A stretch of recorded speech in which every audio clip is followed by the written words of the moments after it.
बहुत सारे राष्ट्र जो थे प्रत्यक्ष रूप से जुड़े हुए थे या फिर अप्रत्यक्ष रूप से थे। ठीक है, आप बोलोगे सर प्रत्यक्ष रूप से कैसे थे, तो बहुत सारे राष्ट्र जो थे डायरेक्ट इन्वॉल्व हो रखे थे, जैसे यूरोपियन कंट्री के बहुत सारे देश थे। ठीक है, सॉरी यूरोपियन कॉन्टिनेंट के बहुत सारे देश थे। लेकिन भारत क्या था, भारत की बात करेंगे, भारत का भूमिका यहाँ पे प्रत्यक्ष रूप से नहीं होगा, क्योंकि भारत उस समय ब्रिटिश उपनिवेश था। तो ब्रिटिश जो था युद्ध लड़ रहा था, तो भारत को उसमें सम्मिलित कर दिया। ठीक है, तो भारत की भूमिका अप्रत्यक्ष रूप से हो गई। ठीक है, और अगर इसको विश्व युद्ध इसलिए भी कहा जाता है क्योंकि बहुत ही विनाशकारी था, और लगभग 37 देशों ने लगभग पार्टिसिपेट किया था प्रथम विश्व युद्ध में। ठीक है, और द्वितीय विश्व युद्ध की बात करेंगे तो उसमें 61 देशों की मतलब भूमिका मतलब मुख्यतः देखी जाती है। ठीक है, तो चलिए हम प्रथम विश्व युद्ध की शुरुआत की बात करेंगे।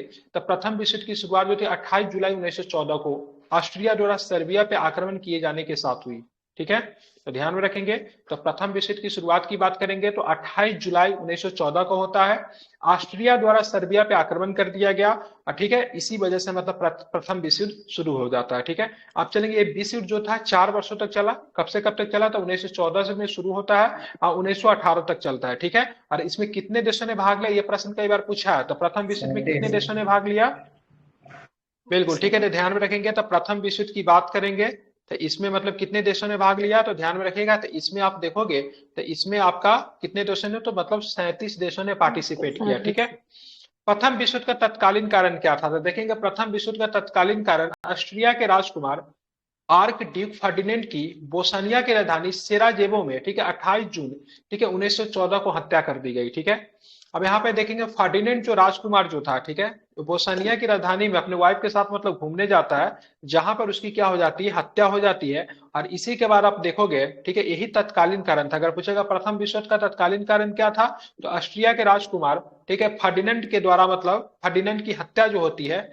इसी के बाद उसी के बाद मतलब क्या होता है, उसकी राजधानी कहाँ पे हत्या हो जाती है, तो बोस्निया की राजधानी सराजेवो पे हत्या होती है। 28 जून को ये हत्या होती है, 28 जुलाई को विश्व युद्ध शुरू हो जाता है, ठीक हत्या के 1 महीने के बाद। प्रथम विश्व युद्ध में बात करेंगे तो दो खेमा में बट गया। एक खेमा जो था, विश्व जो था दो खेमा में बटेगा। एक जो था मित्र राष्ट्र कहलाया, दूसरा को बात करेंगे धुरी राष्ट्र। ठीक है, ध्यान में, मित्र राष्ट्र को क्या बोलते हैं, तो मित्र राष्ट्र ध्यान में रखिएगा इसको, मित्र राष्ट्र, एक दूसरा क्या है, धुरी राष्ट्र। ठीक है, अब यहाँ पे बात करेंगे, यहाँ पे प्रश्न पूछ देता है, बताइए से इनमें से कौन सा देश जो मित्र राष्ट्र में था।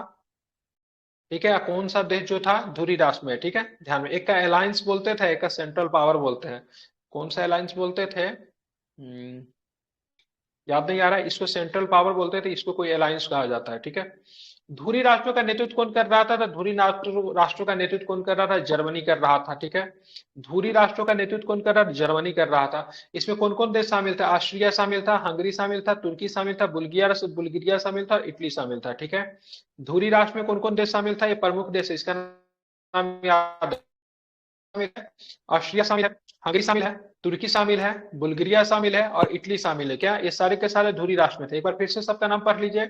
ऑस्ट्रिया, हंगरी, तुर्की, बुल्गारिया और इटली किसमें शामिल है, धुरी राष्ट्र में शामिल है। ठीक है, धुरी राष्ट्र का नेतृत्व कौन कर रहा है, तो जर्मनी कर रहा है। ठीक है, आप चलेंगे मित्र राष्ट्र। मित्र राष्ट्र में कौन कौन शामिल, इंग्लैंड है, जापान है, संयुक्त राज्य अमेरिका है, रूस है एवं फ्रांस शामिल है। ठीक है, तो इंग्लैंड की बात करेंगे, जापान की बात करेंगे, संयुक्त राज्य अमेरिका की बात करेंगे, रूस की बात करेंगे एवं फ्रांस की बात करेंगे, सारे के सारे किसमें शामिल है, तो धुरी राष्ट्र में शामिल है। आप इसमें से देखोगे ना, ये संयुक्त राज्य अमेरिका शुरू से नहीं शामिल था। संयुक्त राज्य अमेरिका प्रथम विश्व युद्ध में 1917 में शामिल होगा। कब शामिल होगा, 1917 में शामिल होगा। ठीक है, ये आपको ध्यान में रखना है। ठीक है, अब यहाँ पे देखेंगे, यहाँ पे क्या हो रहा था, युद्ध की मतलब यहाँ पे युद्ध इसीलिए भी संभव ये भी बन गया था क्योंकि कुछ कारण थे जो कि मतलब युद्ध के मतलब क्या, युद्ध होना मतलब एकदम मतलब जरूरी बना दिया। सबसे बड़ी कारण क्या था, गुप्त संधि। ठीक है, अब बात करेंगे गुप्त संधियों की प्रणाली में यूरोप में गुटबंदी का जनक की बात करेंगे तो जर्मनी का चांसलर जो था बिस्मार्क को माना जाता है। ठीक है, तो यूरोप में गुप्त संधि होने का जन्मदाता किसे मानते थे, बिस्मार्क को माना जाता था। अब क्या होता था, इस सभी राष्ट्र जो थे गुप्त संधि करके रखे थे। ठीक है, जैसे बात के लिए इटली बर्लिन धुरी, इटली बर्लिन धुरी नाम का, इटली बर्लिन टोक्यो धुरी नाम का पहले एक संधि हो रखी थी, जिसमें जर्मनी, इटली और जापान के बीच में संधि हो रखी थी। तो ऐसा ऐसा यूरोप के बहुत सारे राष्ट्रों ने आपस में संधि कर रखे थे। अब बाद में जब मतलब युद्ध जब शुरू हुआ था, सब एक दूसरे के समर्थन में उतर गए और इसी से मतलब युद्ध क्या हो गया, और भी मतलब भयंकर मतलब होते गया। ठीक है, ऑस्ट्रिया की बात करेंगे, जर्मनी एवं इटली के बीच त्रिकूट का निर्माण हुआ था। कौन सा बोलते हैं, ऑस्ट्रिया, जर्मनी एवं इटली के बीच मतलब क्या चीज का निर्माण हुआ था, त्रिकूट का निर्माण 1882 में हो गया था। ठीक है, तो ऑस्ट्रिया, जर्मनी, एवं इटली के बीच मतलब त्रिगुट का निर्माण कब हुआ था? तो 1882 में हुआ था, ठीक है। त्रिगुट का सदस्य होने के बावजूद इटली कुछ समय तक, ठीक है, तटस्थ रहा, मतलब युद्ध में शामिल नहीं रहा, तटस्थ रहा। अंततः 26 अप्रैल 1915 को ऑस्ट्रिया हंगरी और जर्मनी के खिलाफ युद्ध में मतलब क्या हो जाता है? शामिल हो जाता है, ठीक है, ध्यान में रखेंगे। तो ट्रीगुट का सदस्य बात करेंगे कौन कौन था, तो ऑस्ट्रिया, जर्मनी, इटली था। अब बात करेंगे मतलब क्या होता है, तो अंतिम में जाके शुरू में तो इटली तो युद्ध में शामिल नहीं हुआ, लेकिन बाद में जाके इटली जो था युद्ध में क्या हो जाता है? शामिल हो जाता है। अंततः वह 26 अप्रैल 1915 को ऑस्ट्रिया हंगरी और जर्मनी के खिलाफ मतलब युद्ध में शामिल हो। गलत लिखे हुआ है ये।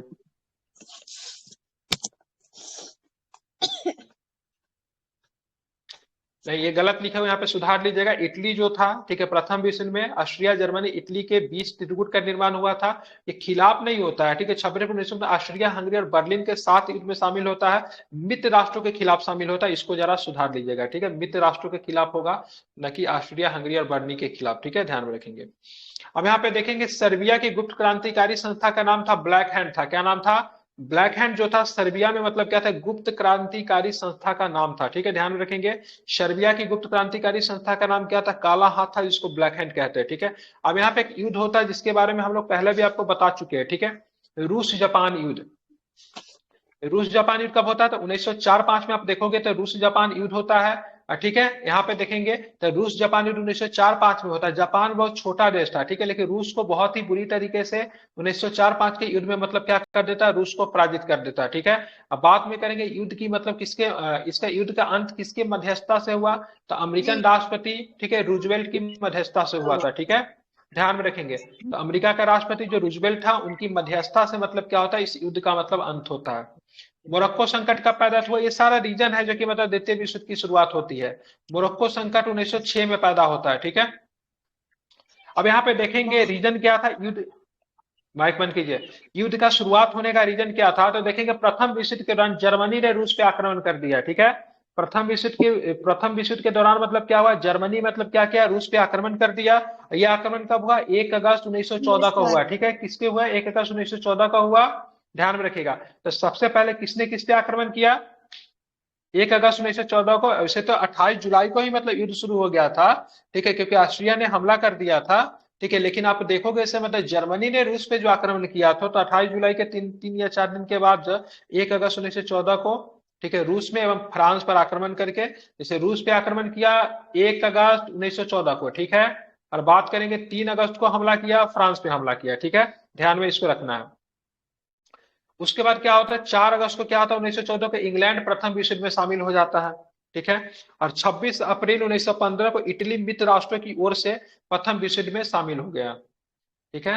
यहाँ पे थोड़ा सा 26 अप्रैल 1915 को इटली मित्र राष्ट्रों की ओर से, अच्छा, शुरू में जो था ना, ये मतलब इसके साथ लग रहा था, क्या लगा? धुरी राष्ट्रों के साथ लड़ रहा था। बाद में मित्र राष्ट्रों के साथ मतलब क्या हो जाता है? युद्ध में मतलब शामिल हो जाता है, ठीक है। क्योंकि जो संधि जो हुई थी, ठीक है, जो संधि जो हुई थी, संधि को ऑस्ट्रिया हंगरी, तुर्की, बुल्गारिया और इटली जो था, ठीक है, धुरी राष्ट्रों में ही शामिल था, ठीक है। धुरी राष्ट्रों का नेतृत्व जो था जर्मनी ही कर रहा था, ठीक है, ध्यान में रखेंगे। अब मित्र राष्ट्रों में इंग्लैंड, जापान, संयुक्त राज्य अमेरिका शामिल था, ठीक है। बाद में जाकर अमेरिका 1917 में शामिल होता है।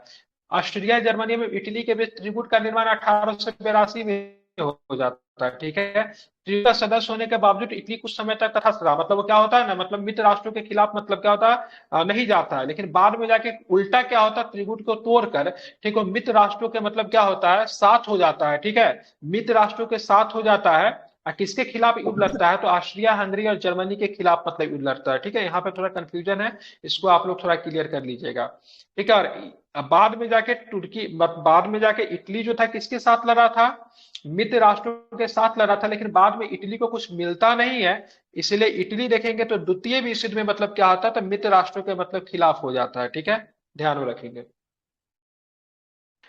चलिए, प्रथम विश्व युद्ध के समय अमेरिका का राष्ट्रपति कौन था? ये पूछता है कई बार प्रश्न, बताइए। प्रथम विश्व युद्ध के समय अमेरिका का राष्ट्रपति कौन था? वुडरो विल्सन था। कौन था? वुडरो विल्सन था, ठीक है। और वुडरो विल्सन को ही मतलब राष्ट्र संघ का जन्मदाता भी माना जाता है, ठीक है। अमेरिका शुरू में युद्ध में शामिल नहीं था। युद्ध में शामिल कब हुआ? 1917 में हुआ। कब हुआ शामिल युद्ध में? 1917 में हुआ, ठीक है, ध्यान में रखेंगे, ठीक है। और युद्ध में शामिल होने का अमेरिका का रीजन क्या था? क्योंकि जर्मनी के यू बोट द्वारा इंग्लैंड के, ठीक है, लुसितानिया नामक जहाज को मतलब डुबोने के बाद अमेरिका प्रथम विश्व युद्ध में क्या होता है, शामिल हो जाता है। क्योंकि लुसोटूनिया नामक जहाज में जो डुबाया ना, तो उसमें मरने वाले लोगों की संख्या कितनी थी, 1153 लोग जो थे मारे गए थे, ठीक है। और 1153 लोग जो मारे गए, उसमें से मरने वाले लोगों की संख्या 128 व्यक्ति जो था, अमेरिका था, ठीक है। तो ये एक ब्रिटिश जहाज था जिसका नाम था लुसुतुनिया, उसको डुबा दिया। किसने डुबा दिया, तो जर्मनी के यू बोट ने उसे डुबा दिया, जिसके वजह से मतलब क्या होता, अमेरिका में अमेरिकन सरकार की काफी अधिक निंदा होने लगी। अब बाद में अमेरिका को 1917 में मतलब क्या होना पड़ा, युद्ध में शामिल होना पड़ा। अमेरिका के शामिल होने से पहले जर्मनी जो था, मतलब धुरी राष्ट्र जो था, युद्ध जीत रहे थे। लेकिन अमेरिका जैसे ही मतलब शामिल होता है, धुरी राष्ट्र युद्ध हारने लगते हैं और अंत में जाकर मित्र राष्ट्रों की मतलब क्या होती है, विजय होती है। दोनों विश्व युद्ध, ठीक है, प्रथम या द्वितीय विश्व युद्ध, दोनों के दोनों में मित्र राष्ट्रों की ही विजय होगी, ठीक है। बात करेंगे जुलाई 1918 में ब्रिटेन, फ्रांस और अमेरिका ने संयुक्त सैनिक अभियान प्रारंभ किया और जर्मनी तथा उसके सहयोगी देशों की हार मतलब क्या होने लगी, ठीक है। और सितंबर 1918 में बुल्गारिया, अक्टूबर 1918 में तुर्की तथा 3 नवंबर 1918 को ऑस्ट्रेलिया तथा हंगरी, ऑस्ट्रिया तथा हंगरी ने भी आत्मसमर्पण कर दिया। सुधार लीजिएगा, ऑस्ट्रिया होगा, ठीक है। इन सभी राष्ट्रों ने मतलब क्या किया, आत्मसमर्पण कर दिया, ठीक है, ध्यान में रखेंगे। उस समय, जिस समय द्वितीय विश्व, प्रथम विश्व चल रहा था, उस समय का पूछा गया जर्मन सम्राट कौन था, तो जर्मन सम्राट का नाम क्या, कैसर विलियम द्वितीय था। क्या नाम था, कैसर विलियम द्वितीय था, ठीक है। तो जर्मन सम्राट कैसर विलियम द्वितीय ने 10 नवंबर 1918 को अपने पद से मतलब इस्तीफा दे दिया और भाग जाता है। कहां भाग जाता है, हॉलैंड भाग जाता है, ठीक है। ध्यान में रखेंगे, जब हॉलैंड जब भाग जाता है, तो वहां पे आप देखोगे जर्मनी में किसी भी प्रकार की सरकार नहीं रहती है। तो ऐसी अवस्था में मतलब क्या होता है, वहां पे एक मतलब सरकार बनाया जाता है, जिसके बारे में हम लोग भारतीय संविधान में पढ़ते हुए बताऊंगा कौन सा सरकार बनता है वहां पे, ठीक है। ऐसी अवस्था में समाजवादी प्रजातांत्रिक दल ने सत्ता अपने हाथों में लेकर एक तंत्र के स्थान पे गणतंत्र की स्थापना किया। इसी गणतंत्र को क्या बोला जाता है, बाइमर रिपब्लिक बोला जाता है। कौन सा रिपब्लिक, जर्मनी में कैसर विलियम द्वितीय के भागने के बाद जहां पर सत्ता जब वैकम हो गया, जर्मनी को संभालने के लिए कोई नहीं था, तो वहां पे मतलब गणतंत्र शासन व्यवस्था स्थापित की गई। उस वहां पे जिन्होंने मतलब गणतंत्र शासन व्यवस्था स्थापित किया, उसी शासन व्यवस्था को बाइमर रिपब्लिक बोला जाता है, फिर बाइमर गणराज्य बोला जाता है, जहां से आप लोग इमरजेंसी के कुछ प्रावधान को लिया गया भारतीय संविधान में, ठीक है। तो पढ़ते हैं ना, बाइमर रिपब्लिक से लिया गया, नहीं पढ़ते हैं बाइमर रिपब्लिक, राष्ट्रपति का मतलब मौलिक अधिकारों का निलंबन करने का अधिकार जो है, ठीक है, बाइमर रिपब्लिक से लिया गया है ना। तो यही बाइमर रिपब्लिक था, ठीक है, यही पे बाइमर रिपब्लिक का निर्माण हुआ था, ठीक है, ध्यान में रखेंगे। बात करेंगे और अपने नेता, रिपब्लिक वालों ने अपना नेता का नाम फेडरिक एबर्ट, क्या नाम था इसका, फेडरिक एबर्ट था। तो फेडरिक एबर्ट को बात करेंगे, जर्मनी का चांसलर मतलब बना दिया गया, ठीक है। और यही फेडरिक एबर्ट जो था, युद्ध विराम की संधि कर पे हस्ताक्षर करने के लिए, ठीक है, नवंबर में जाता है, ठीक है। तो नवंबर 1918 को, ठीक है, युद्ध विराम की संधि पे हस्ताक्षर करने के फलस्वरूप प्रथम विश्व युद्ध मतलब क्या हो जाता है, समाप्त हो जाता है। तो ये जो नवंबर में जो संधि जो हुआ था ना, तो बाद में आगे चलकर हिटलर जो आएगा, तो मतलब क्या करेगा ना, सबको नवंबर क्रिमिनल्स बोलेगा। मतलब इन लोगों ने मतलब युद्ध की जो संधि जो थी, क्योंकि देखो, जो राष्ट्र युद्ध हार जाता है तो उसको संधि में सारी शर्तों का मतलब लगभग मानना पड़ता है। तो इन लोगों ने वैसे वैसे शर्तों को मान लिया, वैसे वैसे शर्तों को मान लिया जो कि मानने की आवश्यकता नहीं थी। इसीलिए बाद में जब यहाँ पे नाजीवादी पार्टी जब अपने चरम पे जब होता है, तो हिटलर कई बार इन लोगों को नवंबर क्रिमिनल्स कहता है। क्योंकि नवंबर क्रिमिनल्स इसलिए कहता है क्योंकि युद्ध विराम की संधि पे हस्ताक्षर किया। इस संधि में क्या क्या शर्तें शामिल थी, जर्मनी की सेना को आधा कर दिया जाएगा, ठीक है। जर्मनी का कोयला वाला जो क्षेत्र जो है, जिसको रूर प्रदेश कहते हैं, विश्व का काला प्रदेश कहते हैं, वह क्षेत्र जर्मनी से ले लिया जाएगा। जर्मनी को पनडुब्बी रखने पर रोक लगा दिया जाएगा। जर्मनी को बहुत बड़ा राशि मित्र राष्ट्रों का हर्जाने के रूप में देना पड़ेगा, जो कि 2021 तक वह राशि, 2021 तक, समझ रहे, इधर तक वह राशि जर्मनी मित्र राष्ट्रों को दे रहा था, अभी तक दे रहा था वह राशि। तो ये सारी शर्तों पे मतलब युद्ध विराम पे मतलब संधि किया गया, जिसके फलस्वरूप जब सत्ता में जब नाजीवादी पार्टी जब आती है, तो इन लोगों को नवंबर क्रिमिनल्स कहती है। क्या कहती है, नवंबर क्रिमिनल्स, क्योंकि इन्होंने मतलब युद्ध विराम संधि पे मतलब क्या किया था, हस्ताक्षर किया था, ठीक है। चलिए बात करते हैं 18 जून 1919 को पेरिस शांति सम्मेलन हुआ, जिसमें 27 देशों ने मतलब क्या क्या भाग ले रहे थे, मगर शांति संधियों की शर्तें केवल 3 देश ही शर्त तय कर रहे थे। उसमें ब्रिटेन शामिल था, फ्रांस शामिल था, अमेरिका शामिल था। ये लोग अपने मनमानी ढंग से मतलब क्या कर रहा था, शांति के शर्तों पे मतलब हस्ताक्षर कर रहे थे, ठीक है, ध्यान में रखेंगे। बाकी टोटल कितने, 37 में से कितने देशों ने भाग लिया, तो 27 देशों ने मतलब भाग लिया था, ठीक है, ध्यान में रखेंगे। आगे क्या है, आगे देखेंगे क्या, तो पेरिस की शांति सम्मेलन में शांति संधियों की शर्तें निर्धारित करने के जिन राष्ट्रध्यक्षों ने मुख्य यस भूमिका सर। निभाई, वो अमेरिका के यस। राष्ट्रपति कौन, अमेरिका के राष्ट्रपति कौन थे, तो अमेरिका के राष्ट्रपति की बात करेंगे वुडरो विल्सन, ठीक है। ब्रिटेन के प्रधानमंत्री कौन थे, लॉर्ड जॉर्ज थे, ठीक है। और फ्रांस के प्रधानमंत्री कौन थे, तो जॉर्ज क्लेमेंसो थे, ठीक है। तो तीनों राष्ट्र का प्रश्न आपसे पूछा जाता है, तीनों का आप ध्यान में रखेंगे, ठीक है। अमेरिकन राष्ट्रपति कौन हो जाएंगे, वुडरो विल्सन, ठीक है। वहां पे बात करूंगा, ब्रिटेन का प्रधानमंत्री कौन है, लॉर्ड जॉर्ज हो जाएंगे, ठीक है। और जर्मनी का कौन सा बताएंगे, अभी थोड़ा सा पहले जर्मनी का राजा का नाम आपको बताया था, जर्मनी का राजा का नाम बताइए, क्या नाम था उस समय, अरे क्या नाम था, किसी को नहीं पता है, कैसर विलियम सेकेंड, अभी जस्ट बताया ना, ठीक है। क्या नाम था, कैसर विलियम सेकेंड, ठीक है। पर फ्रांस के प्रधानमंत्री का क्या नाम था, जॉर्ज क्लेमेंसो, ठीक है, ध्यान में आपको ये रखना है। आप चलेंगे आगे, यहाँ पे सारी चीजें जब हो जाती है तो यहाँ पे अंतिम में क्या होता है, वर्साई की संधि होती है, ठीक है। और वर्साई की संधि स्पेशली किसके साथ किया जाता है, तो जर्मनी के साथ किया जाता है। वर्साई की संधि कब होती है, तो 28 जून 1919 को वर्साई की संधि जर्मनी के साथ होती है, ठीक है। और जर्मनी के साथ वर्साई की संधि में जर्मनी के साथ बहुत ही ज्यादा नाइंसाफी किया जाता है, ठीक है। संधि के तहत जर्मनी के सेना को 1 लाख तक सीमित कर दिया गया, मतलब जर्मनी की सेना कितनी रहेगी, 1 लाख से मतलब ज्यादा नहीं रहेगी। उससे वायुसेना पनडुब्बी रखने का अधिकार छीन लिया गया। जर्मनी के सारे उपनिवेश जो थे उन सारे को मतलब विजिट राष्ट्रों ने आपस में मतलब बांट लिया।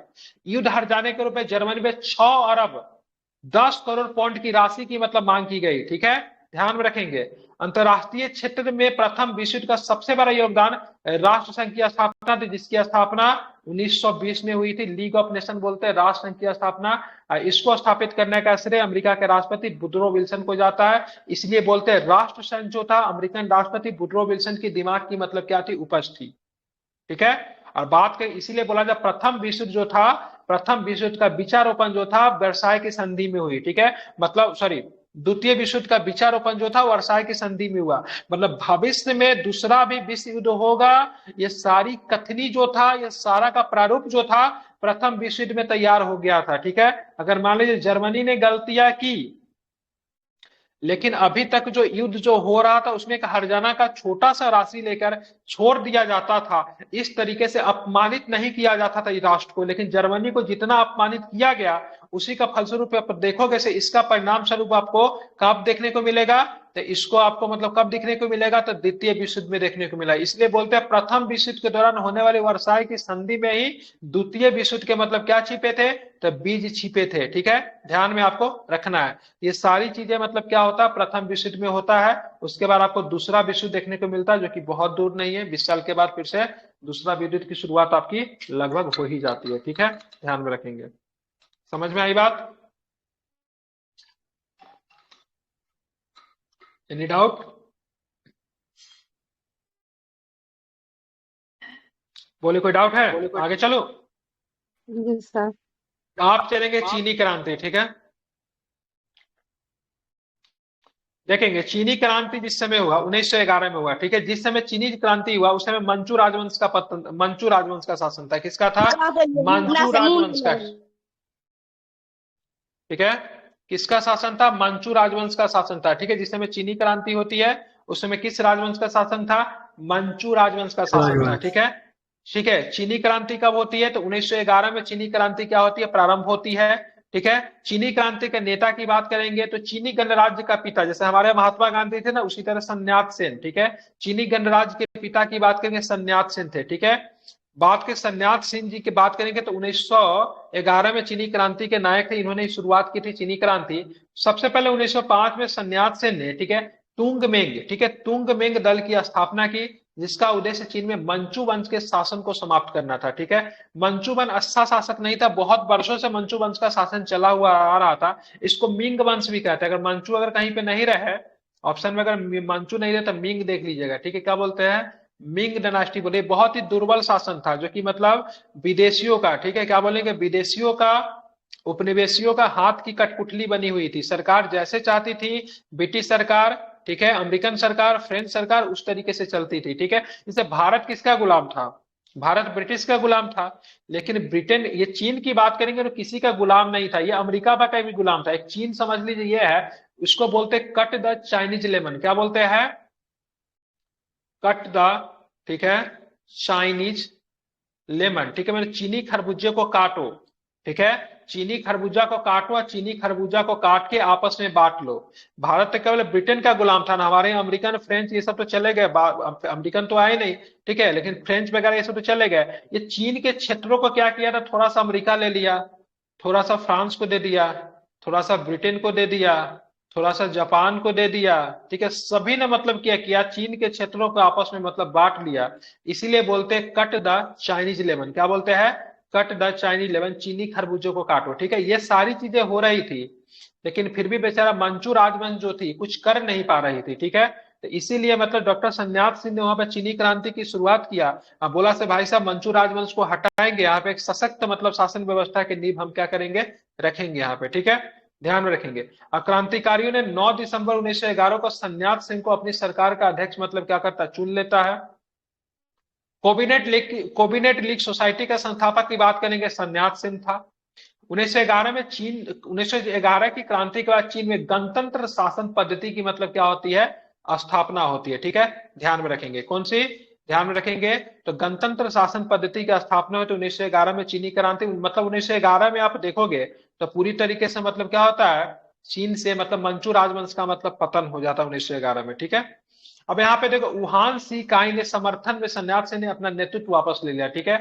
युआन सी काई के समर्थन में सन्यास सिंह ने अपना नेतृत्व को क्या किया, वापस ले लिया। और उसके बाद सन्यास सिंह की बात करेंगे, 1912 में सन्यास सिंह ने क्या बोलते कुओमिंतांग पार्टी की स्थापना की, ठीक है। यह प्रश्न पूछा जाता है, कुओमिंतांग पार्टी की स्थापना किसने की, ध्यान में रखेंगे, ठीक, 1912 में सन्यास सिंह ने की, ठीक है, ध्यान में। इस पार्टी के पुनर्गठन के लिए सेन ने, ठीक है, बात करेंगे, माइकल बोरोदिन को मतलब क्या किया था, आमंत्रित किया था, एक यूरोपियन था, इसको आमंत्रित किया गया था पार्टी को मतलब पुनर्गठन करने के लिए, ठीक है।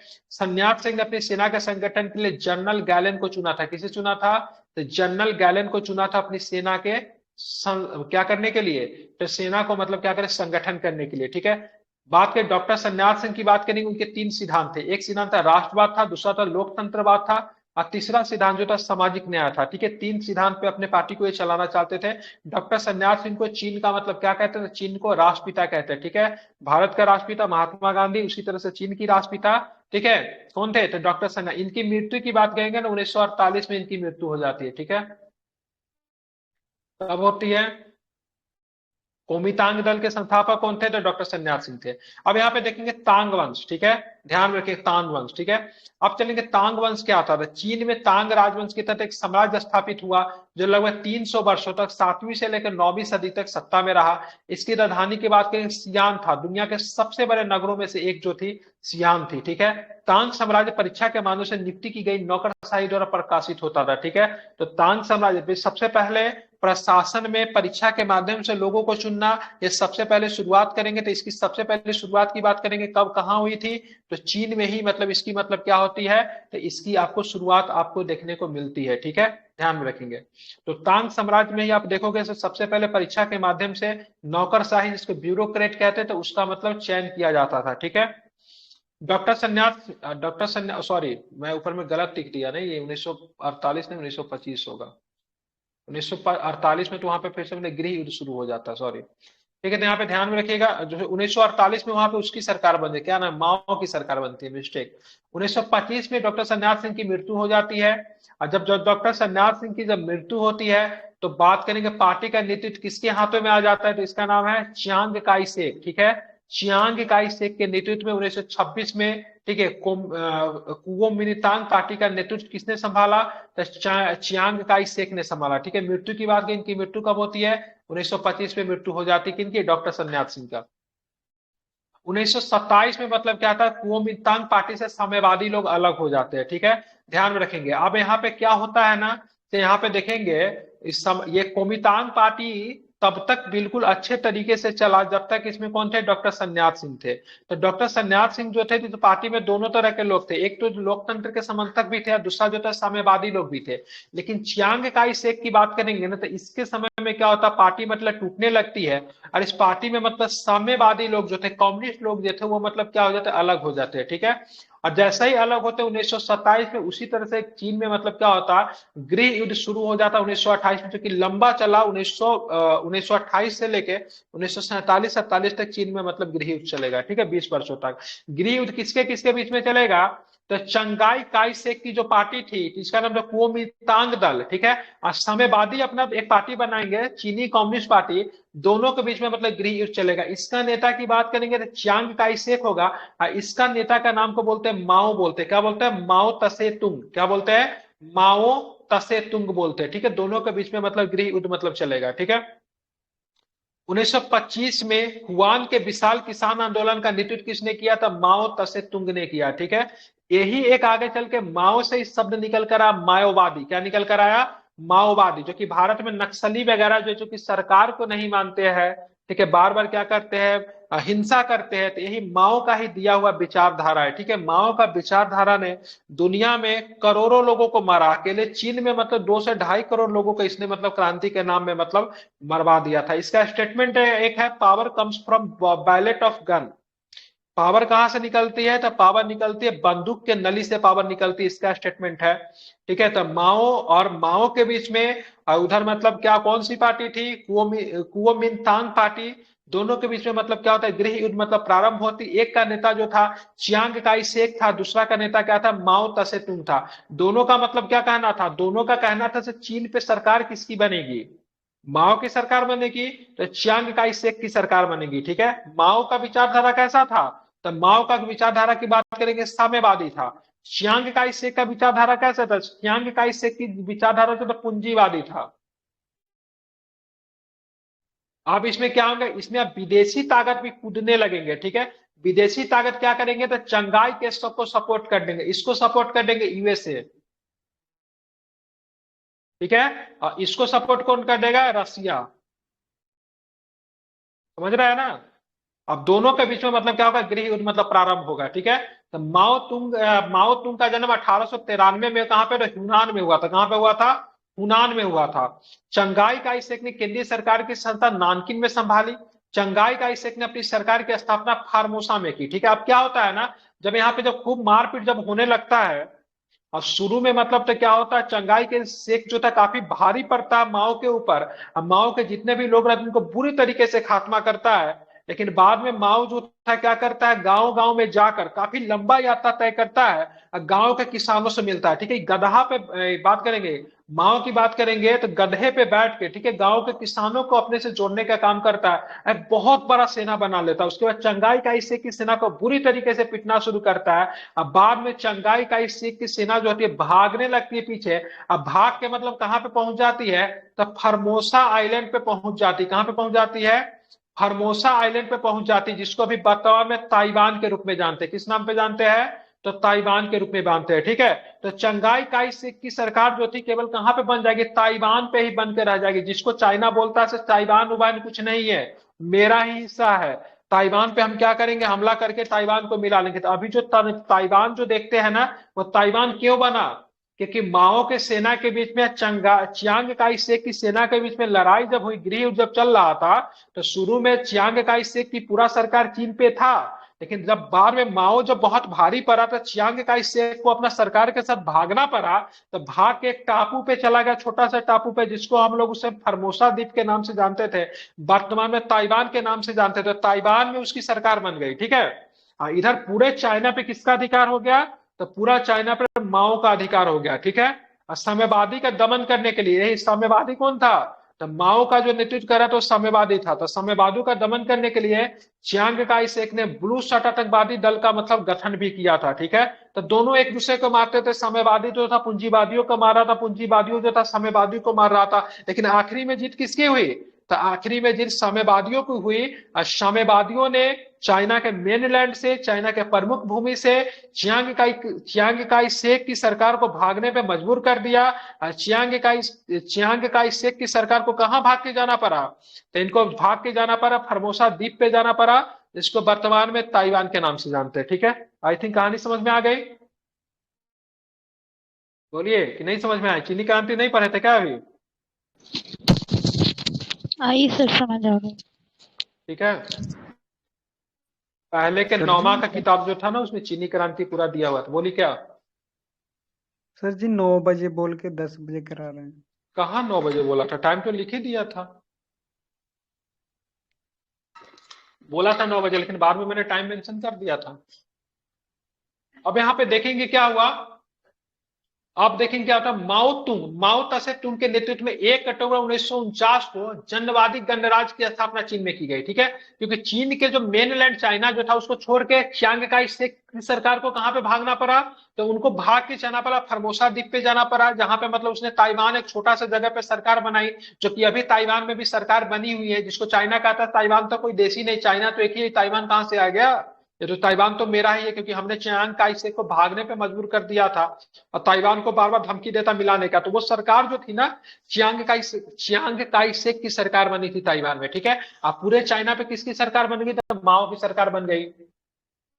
चीनी साम्यवादी गणतंत्र का प्रथम अध्यक्ष की बात करेंगे तो माओ तसे तुंग था। ठीक है, ध्यान पे रखेंगे। चीनी जनवादी गणराज्य का प्रथम प्रधानमंत्री की बात करेंगे, चाओ एन लाई। कौन था? चाओ एन लाई था। कौन था? चाओ एन लाई था। ठीक है, और इसी के साथ हमने क्या किया था? इसी के साथ हमारा बात करेंगे तो कौन सा? और पंचशील समझौता हुआ। तो कौन सा समझौता? पंचशील समझौता जो था, इसी के साथ हुआ था, भारत और चीन के बीच में। ठीक है, 1954 में हुआ था पंचशील समझौता, जिसमें भारत के प्रधानमंत्री कौन थे उस समय? नेहरू जी थे। और चीन का प्रीमियर उस समय कौन था? तो चाउ एन लाई था। ठीक है, ध्यान में रखेंगे। और चीनी जनवादी गणराज्य की राजधानी की बात करेंगे तो हुनान था। ठीक है, चीनी के जनवादी गणराज्य की राजधानी कहा था? हुनान था। ठीक है, खुले द्वार की नीति चीन में अपनाई गई। मतलब चीन में कौन सी नीति अपनाई गई? खुले द्वार की नीति। मतलब चीन एकदम खुला हुआ है, जिसको जाना है जाओ, व्यापार करो, किसी को कोई रोकने वाला नहीं है। इसी को बोलते हैं कट द चाइनीज लेमन, मतलब चीनी खरबूजों को मतलब क्या करना?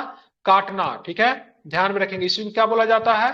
Cut the Chinese lemon. ठीक है, और चीन को द्वार खोलने का श्रेय किसे जाता है? ब्रिटेन को जाता है। ठीक है, और खुले द्वार नीति का प्रतिपादक कौन था? जॉन हे जो था, उसने मतलब खुले द्वार नीति का मतलब क्या किया? प्रतिपादन किया। ठीक है, और चीन में एशिया का मरीज किसे बोलते हैं? चीन को एशिया का मरीज कहा जाता है। यूरोप का मरीज किसे कहते हैं? तुर्की को कहते हैं यूरोप का मरीज कहते हैं। ठीक है, ध्यान में रखेंगे। और चीन में कम्युनिस्ट पार्टी की स्थापना कब हुई थी? तो 1931 में ही कम्युनिस्ट पार्टी की स्थापना, 1921 में ही कम्युनिस्ट पार्टी की स्थापना चीन में हो गई थी। भारत में कम्युनिस्ट पार्टी की स्थापना कब हुई थी?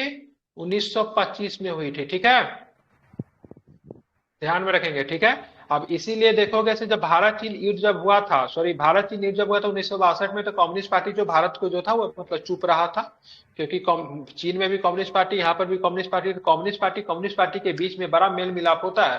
और कम्युनिस्ट पार्टी किसी भी देश में होती है, उसको निर्देश कहाँ से मिलता था? रसिया से मिलता था। किसी भी देश को कम्युनिस्ट पार्टी चलती तो रसिया से ही थी। ठीक है, अब हम यहाँ पे चीन पढ़ लिया, प्रथम विश्व युद्ध पढ़ लिया। अब हम लोग पढ़ेंगे तुर्की। तुर्की की स्थिति बहुत खराब थी। तुर्की यूरोप में होने के बाद भी यूरोप का मरीज कहलाता था। ठीक है, तुर्की को यूरोप का मरीज कहते थे। अब पान इस्लामिज्म, ठीक है, पान इस्लाम क्या लिखा हुआ है? इस्लामिज्म का नारा अब्दुल हमीद द्वितीय ने दिया था। ठीक है, ध्यान में रखिए। तो पान क्या होता है? ठीक है, तो पान इस्लामिज्म का नारा अब्दुल हमीद द्वितीय ने दिया था। युवा तुर्क आंदोलन की शुरुआत अब्दुल हमीद द्वितीय के शासनकाल में 1908 में हुई थी। ठीक है, तो अब्दुल हमीद द्वितीय के शासनकाल में 1908 में युवा तुर्क आंदोलन का मतलब शुरुआत हुई थी। प्रथम विश्व युद्ध के बाद मतलब तुर्की के साथ मतलब बहुत ही अपमानजनक संधि की गई थी। उस संधि का नाम था सेब्र की संधि। कई बार पूछा जाता है प्रथम विश्व युद्ध में तुर्की के साथ कौन सी संधि की गई थी? तो 10/10/1920 को तुर्की के साथ एक संधि की गई थी। उस संधि को हम लोग सेब्र की संधि कहते हैं। कौन सी संधि कहते हैं? सेब्र की संधि कहते हैं। और बाद में जब वहां का एक सैनिक नेता था, शुरू में तो ये सैनिक ही थे, लेकिन बाद में जाके लीडर बन के निकलते हैं, इनका नाम था मुस्तफा कलाम पाशा। तो मुस्तफा कलाम पाशा ने सेब्र की संधि मानने से मतलब क्या कर दिया? इनकार कर दिया। ठीक है, अगर पूछा जाएगा मॉडर्न तुर्की, जिसको आधुनिक तुर्की का निर्माता किसे कहते हैं, तो मतलब इनको मुस्तफा कलाम पाशा को आधुनिक तुर्की का निर्माता कहा जाता है, जिनको आतातुर्क कहते हैं। आतातुर्क का मतलब क्या होता है? तुर्की का पिता के नाम से भी इनको जाना जाता है, मुस्तफा कलाम पाशा को, ठीक है। मुस्तफा कलाम पाशा के जन्म की बात करेंगे तो इनका जन्म की बात का 1881 में हुआ था। कहां पे हुआ था? तो सेलेनिका में हुआ था। कहां पे हुआ था? सेलेनिका में। उनके पिता का नाम क्या था? अली राजा था, ध्यान में रखेंगे। तुर्की में एकता और प्रगति समिति का गठन 1889 में हुआ था।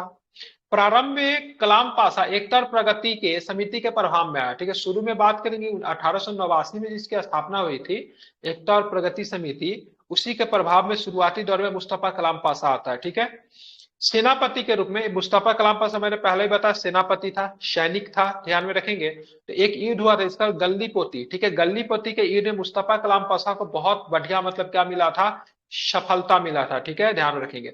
उसके बाद 1919 में क्या होता? मुस्तफा कलाम पाशा ने सैनिक पद से मतलब क्या कर दिया? इस्तीफा दे दिया, ठीक है।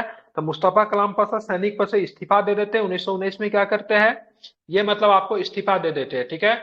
अब यहाँ पे देखेंगे क्या होता है। 1919 में अखिल तुर्क कांग्रेस के प्रथम अधिवेशन की अध्यक्षता मुस्तफा कलाम पाशा ने की।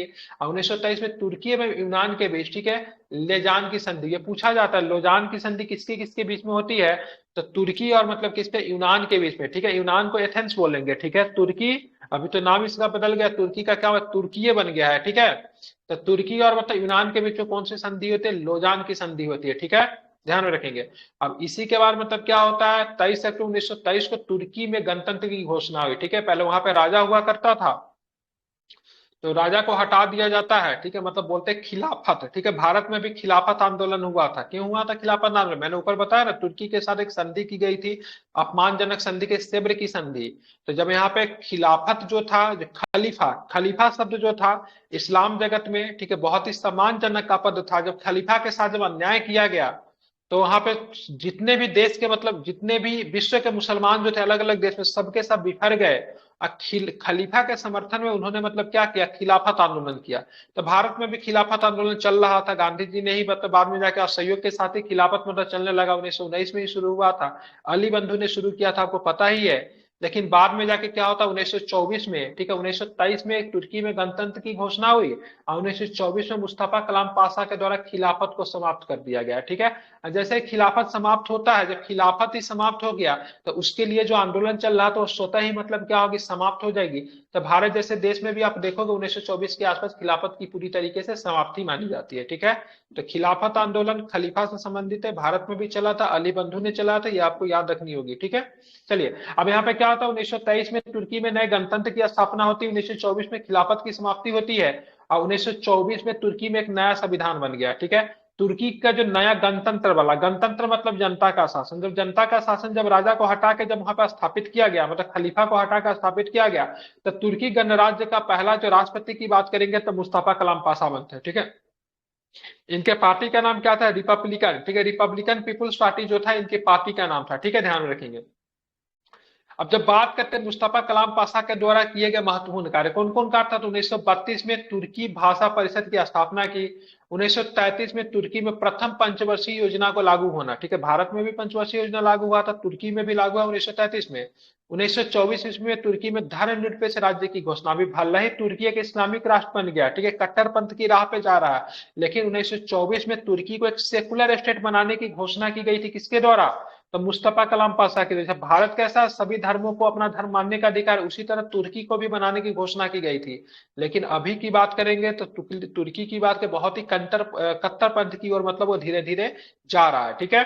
इस्तांबुल की बात करेंगे तो इस्तांबुल में एक मेडिकल कॉलेज की स्थापना की गई। ग्रेगोरियन कैलेंडर का प्रचलन को, ठीक है, ग्रेगोरियन कैलेंडर का प्रचलन भी शुरू किया गया, ठीक है, जो कि 1950-25 से लागू हो गया। ग्रेगोरियन कैलेंडर कैसा था? ग्रेगोरियन कैलेंडर जो अभी हम लोग जो पढ़ते हैं, ईसा मसीह वाला जो मतलब ईसवी पद्धति पे जो आधारित जो कैलेंडर है, जो कि क्रिश्चियन कैलेंडर जो है, उसको ग्रेगोरियन कैलेंडर कहते हैं, ठीक है। हमारा तो मुख्य रूप से कैलेंडर कौन है? शक संवत है ना, है कि नहीं? जो चैत्र और फागुन, चैत्र पहला महीना और फागुन अंतिम महीना होता है, लेकिन जनवरी फरवरी वाला कैलेंडर को कौन सा कैलेंडर बोलेंगे? तो ग्रेगोरियन कैलेंडर ही कहेंगे, ठीक है, ध्यान में रखेंगे। इस्तांबुल का पुराना नाम क्या था? यही था कस्तुतुनिया, जो था पुराना नाम था। कस्तुतुनिया का बात करें, कस्तुतुनिया पे 1453 में, ठीक है, इस्लामी बात करें उस्मानी तुर्कों ने मतलब मुसलमानों का अधिकार हो गया था, ठीक है।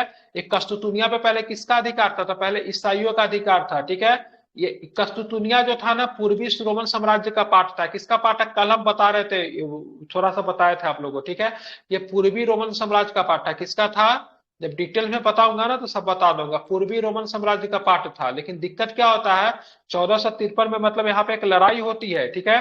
क्या होती है? एक लड़ाई होती है। उस लड़ाई में क्या होता है, यहाँ पे मतलब जो ईसाई धर्म के जो लोग जो रहते हैं वो हार जाते हैं। इस पे मतलब मुसलमानों का कब्जा हो जाता है। मुसलमानों का कब्जा हो जाता है कस्तुतुनिया पे, तो इससे बहुत ज्यादा दिक्कत होती है। दिक्कत क्या होती है?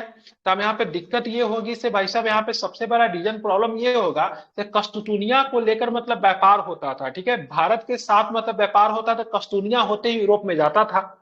अब यहाँ पे मुसलमानों का कब्जा होगा, इस्लामों का कब्जा हो गया, तो यूरोपियन व्यापारी जब आते थे ना तो कस्तुतुनिया के इस्लाम व्यापारी इनको पकड़ के इनका धर्म परिवर्तन करवा देते थे, ठीक है, बंदी बना लेते थे। तो अब यूरोप का रास्ता जो था भारत के साथ इधर से व्यापार होना बंद हो गया, ठीक है।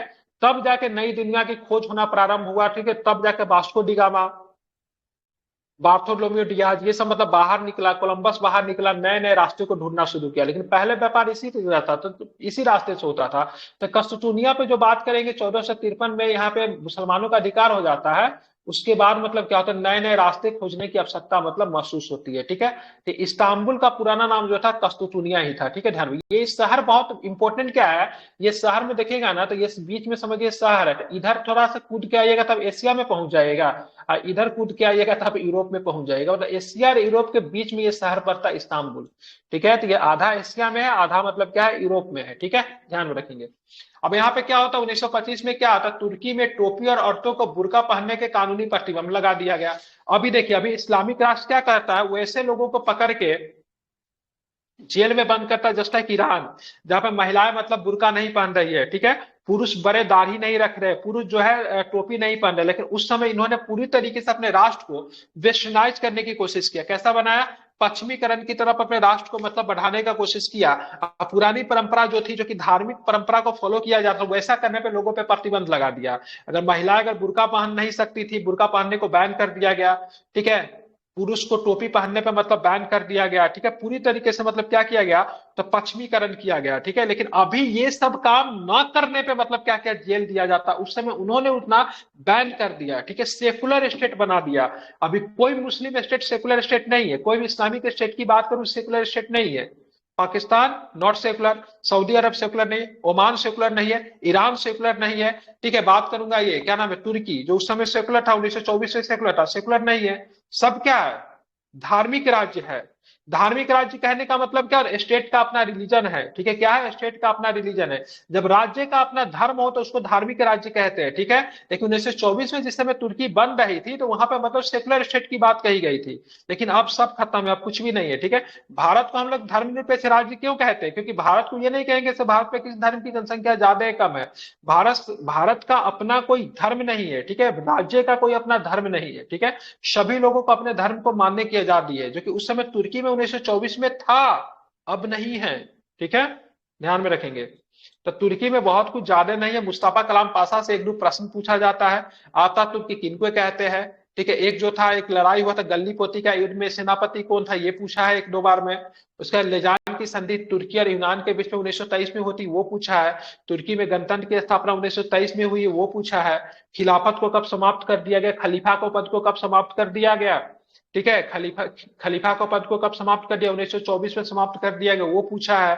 तो बस यही सब पूछता है, ज्यादा नहीं पूछता है, ठीक। ग्रेगोरियन कैलेंडर कब लागू किया, 1925 में, वो लागू किया गया। इस्तांबुल का पुराना नाम क्या, कस्तुतुनिया था, वो पूछा गया है। पूर्वी रोमन साम्राज्य की राजधानी, पूर्वी रोमन साम्राज्य का राजधानी कस्तुतुनिया हुआ करती थी, ये पूछा गया है, ठीक है। कलाम पाशा की मृत्यु 1938 में हो गई, ये भी आप ध्यान में रख सकते हैं, ठीक है। तो आई थिंक ज्यादा नहीं है। और पढ़ना है, इटली भी पढ़ा दूं? पढ़ा दीजिए जी सर। सर। सर रहने दीजिए, नींद आ रहा है। सर नींद आ रहा, सो जाइए। सर मेरा छूट गया है सर, आज कौन पढ़ा दीजिए क्या को सर। टॉपिक पढ़ाए हैं सर? ज्यादा नहीं, 2-3 यूट्यूब पे वीडियो चला जाएगा, देख लीजिएगा, ठीक है। अब यहाँ पे चलेंगे ठीक है इटली सर। में, ठीक है। आप देखेंगे दो तरह का दो तरह का आपको यहाँ पे, ठीक है, हार्ड लाइनर पॉलिटिक्स देखने को मिलेगी। एक को बोलेंगे नाजीवाद, जहां पर भी बाद लग जाए वहां पे थ्योरी निकल कर आता है, ठीक है, मतलब बाद जहां पर भी लगे, बाद का मतलब विचारों से प्रभावित, ठीक है। अब हम गांधीवाद बोलेंगे तो बोलेंगे अरे तुम तो गांधीवादी हो, नेहरूवादी हो, अंबेडकरवादी हो। उसी तरह उस समय जो था नाजीवादी, फांसीवादी, तो नाजीवादी जो था, ठीक है, इसके प्रवर्तक जो थे हिटलर, ठीक है, एक बना फांसीवादी। कौन बना? फांसीवादी। इसका जो था मुसोलिनी। कौन था? मुसोलिनी था, ठीक है। अब यहाँ पे देखिए इटली में जो था फासिस्टों का उदय हुआ, जिसको फांसीवाद बोलते हैं। तो फासिज्म का उदय सर्वप्रथम इटली में, इसका जन्मदाता मुसोलिनी था। मुसोलिनी का जन्म 1883 में हुआ था, ठीक है, रोमागना में हुआ था। कहां पे हुआ था? रोमागना में हुआ था। मुसोलिनी का दल का नाम क्या? फासिस्टवाद था, ठीक है। तो फासिज्म का उदय जो था इटली में हुआ था, इसका उदय जो मुसोलिनी था उसी के अनुसार दल बना, जो फासिज्म थ्योरी को मानने वाला क्या बोलते हैं? फासिस्टवाद बोलते हैं, ठीक है। और इसकी स्थापना कहाँ के? इटली के मिलान में की गई। मिलान बहुत सुंदर शहर है, ठीक है। इसको क्या बोलते थे ना, मुसोलिनी का ड्यूस के नाम से जानते। किस नाम से जानते थे? तो ड्यूस के नाम से जानते थे, ठीक है, ध्यान में रखना है आपको। किस नाम से जानते थे? ड्यूस के नाम से जानते थे, इतना आपको ध्यान में रखना है। आगे चलोगे तो क्या आप देखोगे, फांसीवादी राष्ट्रवाद का समर्थन करते थे। जितने भी हार्डलाइनर पार्टी जो होगा सारे के सारे राष्ट्रवादी पार्टी होते हैं, ठीक है।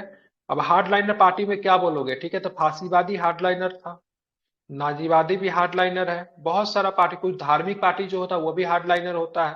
देखिए ये जो पार्टी जो था क्या था? हार्डलाइनर था, इसलिए राष्ट्रवाद का समर्थन करता था, ठीक है। देखिए राष्ट्रवाद का भी समर्थन करने का तरीका जो था डिफरेंट था, ठीक है। आप देखेंगे फांसीवादी दल के जो स्वयं सेवक जो होते तो काली कमीज पहनते थे। कैसा पहनते थे? ब्लैक कमीज पहनते थे, ठीक है। मुसोलिनी ने डियाज को सेना का अधिकारी नियुक्त किया। किसे किया? तो मुसोलिनी ने डियाज को सेना का मतलब क्या किया? अधिकारी नियुक्त किया, ठीक है। आपको ये ध्यान में रखना है, ठीक है। मुसोलिनी द्वारा बनाए गए निगमों की संख्या कितनी थी? 22 निगम उसने बना दिए।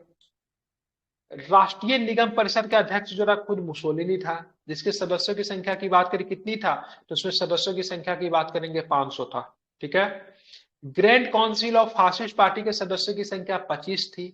मुसोलिनी ने अक्टूबर 1922 में रोम पर, 1935 ईस्वी में अस्वीनिया पे आक्रमण किया, ठीक है। ये रोम जो देख रहे हैं ना, इटली की राजधानी रोम जो है पहले नहीं थी, ठीक है। रोम को इटली में शामिल किया गया, ठीक है, 1922 ईस्वी में रोम पे, और बाद में 1935 ईस्वी में अबिसिनिया पे आक्रमण करता है, ठीक है। और इसी के साथ बात करेंगे, शुरू में बात की इटली किसके सपोर्ट में था? तो शुरू में इटली जो था मित्र राष्ट्रों के सपोर्ट में था, लेकिन इटली जो था मित्र राष्ट्रों को साथ साथ था प्रथम विश्व युद्ध में, ठीक है। लेकिन युद्ध को जीतने के बाद भी इटली को कुछ मिला नहीं, ठीक है, इसलिए बड़ा नाराज था ये। मतलब नहीं कहते हैं, मतलब बहुत उम्मीद करके गए थे, बहुत सोच करके गए थे ये मिलेगा वो मिलेगा, लेकिन मिला तो कुछ भी नहीं, ठीक है। इसका नुकसान बहुत हुआ युद्ध में। लेकिन जब जो मित्र राष्ट्रों के द्वारा जो जीते गए प्रदेश जो थे, उसको जब आपस में जब सभी लोग बांट रहे थे, बंटर बांट जब कर रहे थे, उसमें इटली भी बहुत उम्मीद लगा के रखे हुआ था, हमें भी कुछ मिल जाएगा, हमें भी कुछ मिल जाएगा। लेकिन बेचारा इटली को कुछ नहीं मिला, ठीक है। बड़ा ही रुखसत होके मतलब ये मतलब क्या हुआ, सम्मेलन से बाहर आ जाता है। तो बाद में जाके बड़ा नाराज हो जाता है, बोलता है ठीक है अच्छा तो था, तो जापान के साथ और जर्मनी के साथ ही थे। तो बाद में जाके फिर से जापान और जर्मनी के साथ क्या करे, संधि कर लेता है, जिसको बोलते हैं रोम बर्लिन टोक्यो। क्या बोला जाता है? रोम बर्लिन टोक्यो संधि बोला जाए। टोक्यो का मतलब जापान शामिल था, बर्लिन का मतलब जर्मनी शामिल था, रोम का मतलब इटली शामिल था। ये संधि मतलब 1936 में होती है। ये सारे के सारे प्रमुख राष्ट्र क्यों बने? ये रोम टोक्यो बर्लिन जो बन रहा है ना, समझिए के समय द्वितीय विश्व युद्ध की नींव जो है यहीं से मतलब रखी जा रही, क्योंकि यही तीनों राष्ट्र जो थे द्वितीय विश्व युद्ध में क्या निभाएंगे? प्रमुख भूमिका निभाएंगे। 36 में संधि हुई। अब मुसोलिनी ने 10 जून 1939 को द्वितीय विश्व युद्ध के दौरान मित्र राष्ट्रों के विरुद्ध मतलब युद्ध की घोषणा कर दी, ठीक है, ध्यान में रखेंगे। यहीं से मतलब क्या होता है, युद्ध की घोषणा मतलब क्या कर दिया था? मित्र राष्ट्रों के विरुद्ध कर दिया था। इटली में फांसीवाद का अंत जो होता था 1945 को होता है, ठीक है। ये बाद में जाके क्या करना, इसको मतलब फांसी पे लटका दिया जाता है, ठीक है। इसका भी मौत बहुत बुरा होता है। बाद में नाजीवादी पार्टी का जो नेता जो था वो भी मतलब हत्या कर लेता है। इन सभी का मतलब अंत जो था काफी मतलब बुरा होता है। तो इसी तरह 1945 में, ठीक है, इसकी मृत्यु के बाद ही, मुसोलिनी के मृत्यु के बाद ही इटली में फांसीवाद का मतलब क्या होता है? अंत हो जाता है। ठीक है, ज्यादा कुछ नहीं डालना है, बहुत कुछ बताने के लिए इटली में, लेकिन आप उतना जान के क्या करोगे। ठीक है, बाकी इटली को पढ़ाने के लिए कम से कम 1 से 2 दिन का समय चाहिए। डिटेल्स में पढ़ना होगा तो मैं वर्ल्ड हिस्ट्री पढ़ा दूंगा, लेकिन एग्जाम में इतना ही पूछा जाता है, सबसे ज्यादा प्रश्न यही पूछा जाता है। ठीक है, रोम बर्लिन टोक्यो धुरी 1936 याद रखिएगा, बता देता हूँ। मुसोलिनी ने रोम पे अधिकार कब किया? ठीक है, 1922 में किया। यही पे ठीक है, एक भारत में तुलना किया जाता है। ठीक है, मुसोलिनी के किस मार्च की तुलना भारत में नेताजी सुभाष चंद्र बोस जी ने, ठीक है, गांधी जी का, ठीक है, गांधी जी का किस यात्रा से तुलना की थी? गांधी जी का एक यात्रा हुआ था ना, जिससे रोम मार्च से तुलना की गई थी, कौन सी यात्रा थी?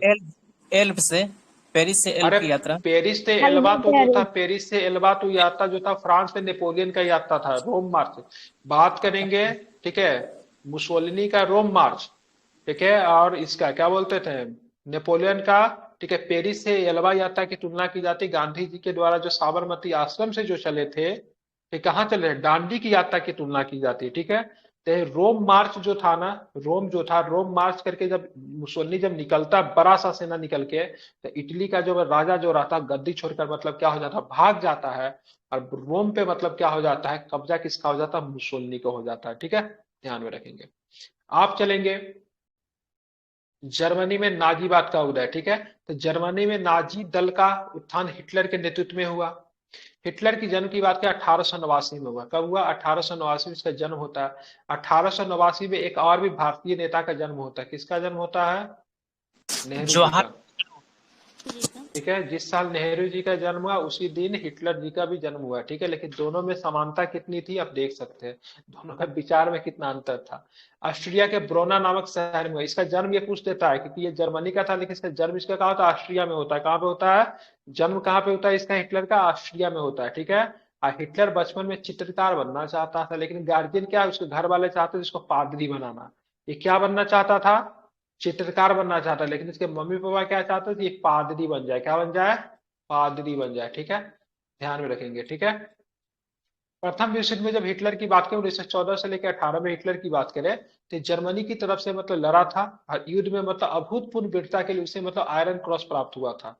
ये इतना लकी था, इतना लकी था, कई बार युद्ध में गया, ठीक है, बहुत लोग मारे गए, लेकिन ये हमेशा बच के निकल जाता था, और काफी बढ़िया मतलब युद्ध में परफॉर्मेंस दिया। ठीक है, बाद में जाके इनको आयरन क्रॉस से भी सम्मानित किया गया। ठीक है, युद्ध जैसे ही समाप्त होता है तो युद्ध के बाद हिटलर जर्मन वर्कर्स पार्टी का मतलब सदस्य बना। 1920 में इस पार्टी का नाम बदलकर national socialist German workers party रखा गया। धीरे धीरे बात करेंगे, हिटलर इसका फ्यूरर बन गया। ठीक है, फ्यूरर का मतलब क्या होता है, नेता होता है। ठीक है, और हिटलर का मूल उपनाम की बात करेंगे तो फ्यूरर कह के इनको बुलाया जाता था। जर्मनी में इसका मतलब क्या होता है, नेता होता है। ठीक है, 1923 में हिटलर ने लुडेनडॉर्फ के साथ मिलकर बाइमर गणतंत्र के खिलाफ मतलब विद्रोह कर दिया। वही बाइमर गणतंत्र कौन था, जो कि मतलब प्रथम विश्व युद्ध के बाद कैसर विलियम द्वितीय जो भाग गया था, तो बाइमर रिपब्लिक की गठन मतलब यूरोप में, सॉरी, जर्मनी में किया गया था नवंबर में। ठीक है, जिनको ये लोग नवंबर क्रिमिनल्स कहता था। लेकिन ल्यूडेनग्राफ के साथ मिलकर मतलब क्या किया, उसके खिलाफ जो इसने विद्रोह जो किया वो मतलब क्या, असफल हो गया। ठीक है, हिटलर को बंदी बना लिया गया और जेल में बंद कर दिया गया। ठीक है, लेकिन जेल में बैठ के करे तो करे क्या, सोचा कुछ काम कर लेते, तो इसने जेल में मतलब क्या किया, किताब की रचना की जिसका नाम मीन कैंप, जो कि हिटलर की मतलब क्या थी, आत्मकथा थी। 1924 में फिर इसको जेल से छोड़ दिया जाता है, और जेल से रिहा होने पर उसने अपने दल को फिर से मतलब संगठित किया और स्वास्तिक को प्रतीक के रूप में ग्रहण किया। ठीक है, ध्यान रखें, लेकिन ये स्वास्तिक जो था हिंदू धर्म का स्वास्तिक नहीं था। हिंदू धर्म में स्वास्तिक की बात करें कैसा होता है, ऐसा, ऐसा होता है। देखिए हिटलर का जो था वो कैसा था, उल्टा था सर।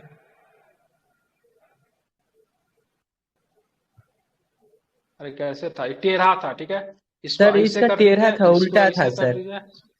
हाँ ठीक है, जो भी था, लेकिन वो दूसरा नहीं, स्वास्तिक लिख दिया है, लेकिन किताब उताब मत लिखिएगा। सर ठीक है, नहीं तो स्वास्तिक के नाराज हो जाएंगे। उल्टा था वो। हाँ ठीक है, ध्यान में रखेंगे। ठीक है, चलिए, तो यहाँ पे आपको ध्यान में रखना है। अब यहाँ पे आप चलेंगे क्या, बिल्कुल ठीक है। 1932 में चुनाव में हिटलर ने अपनी नाजी पार्टी को 230 सीट प्राप्त हुई, परंतु उसे सरकार बनाने का मौका नहीं मिला। बाद में राष्ट्रपति हिंडनबर्ग ने 30 जनवरी 1933 को हिटलर को चांसलर मनोनीत किया। ठीक है, अब यहाँ पे बड़ा पॉलिटिक्स चेंज हो जाता है। ठीक है, 1932 में चुनाव में हिटलर की नाजी पार्टी को 230 सीटें तो प्राप्त हुई, परंतु इसे सरकार बनाने का मौका नहीं मिला।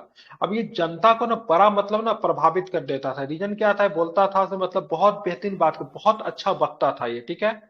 अब बार बार मतलब ना जर्मनी की खराब स्थिति के लिए ना वो वाइमर रिपब्लिक का जो नेता जो था, जो कि वर्साय की संधि कर रहा था, उनको बार बार जिम्मेदार ठहराता था। उनको बोलता नवंबर क्रिमिनल से ये जर्मनी के लोगों के लिए मतलब जर्मनी क्या है, इसलिए बार बार वो आरोप लगाया जाता था। वोट को अपने फेवर में किया। तो 1932 में चुनाव होता था, 230 सीटें प्राप्त हुई, लेकिन वह सरकार नहीं बना कर आया। लेकिन बाद में जाके 30 जनवरी 1933 को हिटलर को, ठीक है, क्या कर रहा था, हिडेनबर्ग जो था, हिडेनबर्ग लाइन भी है, ठीक है, जो कि उस समय जर्मनी का राष्ट्रपति था, ठीक है, उसने मतलब क्या कैसे चांसलर बना दिया इसको, ठीक है।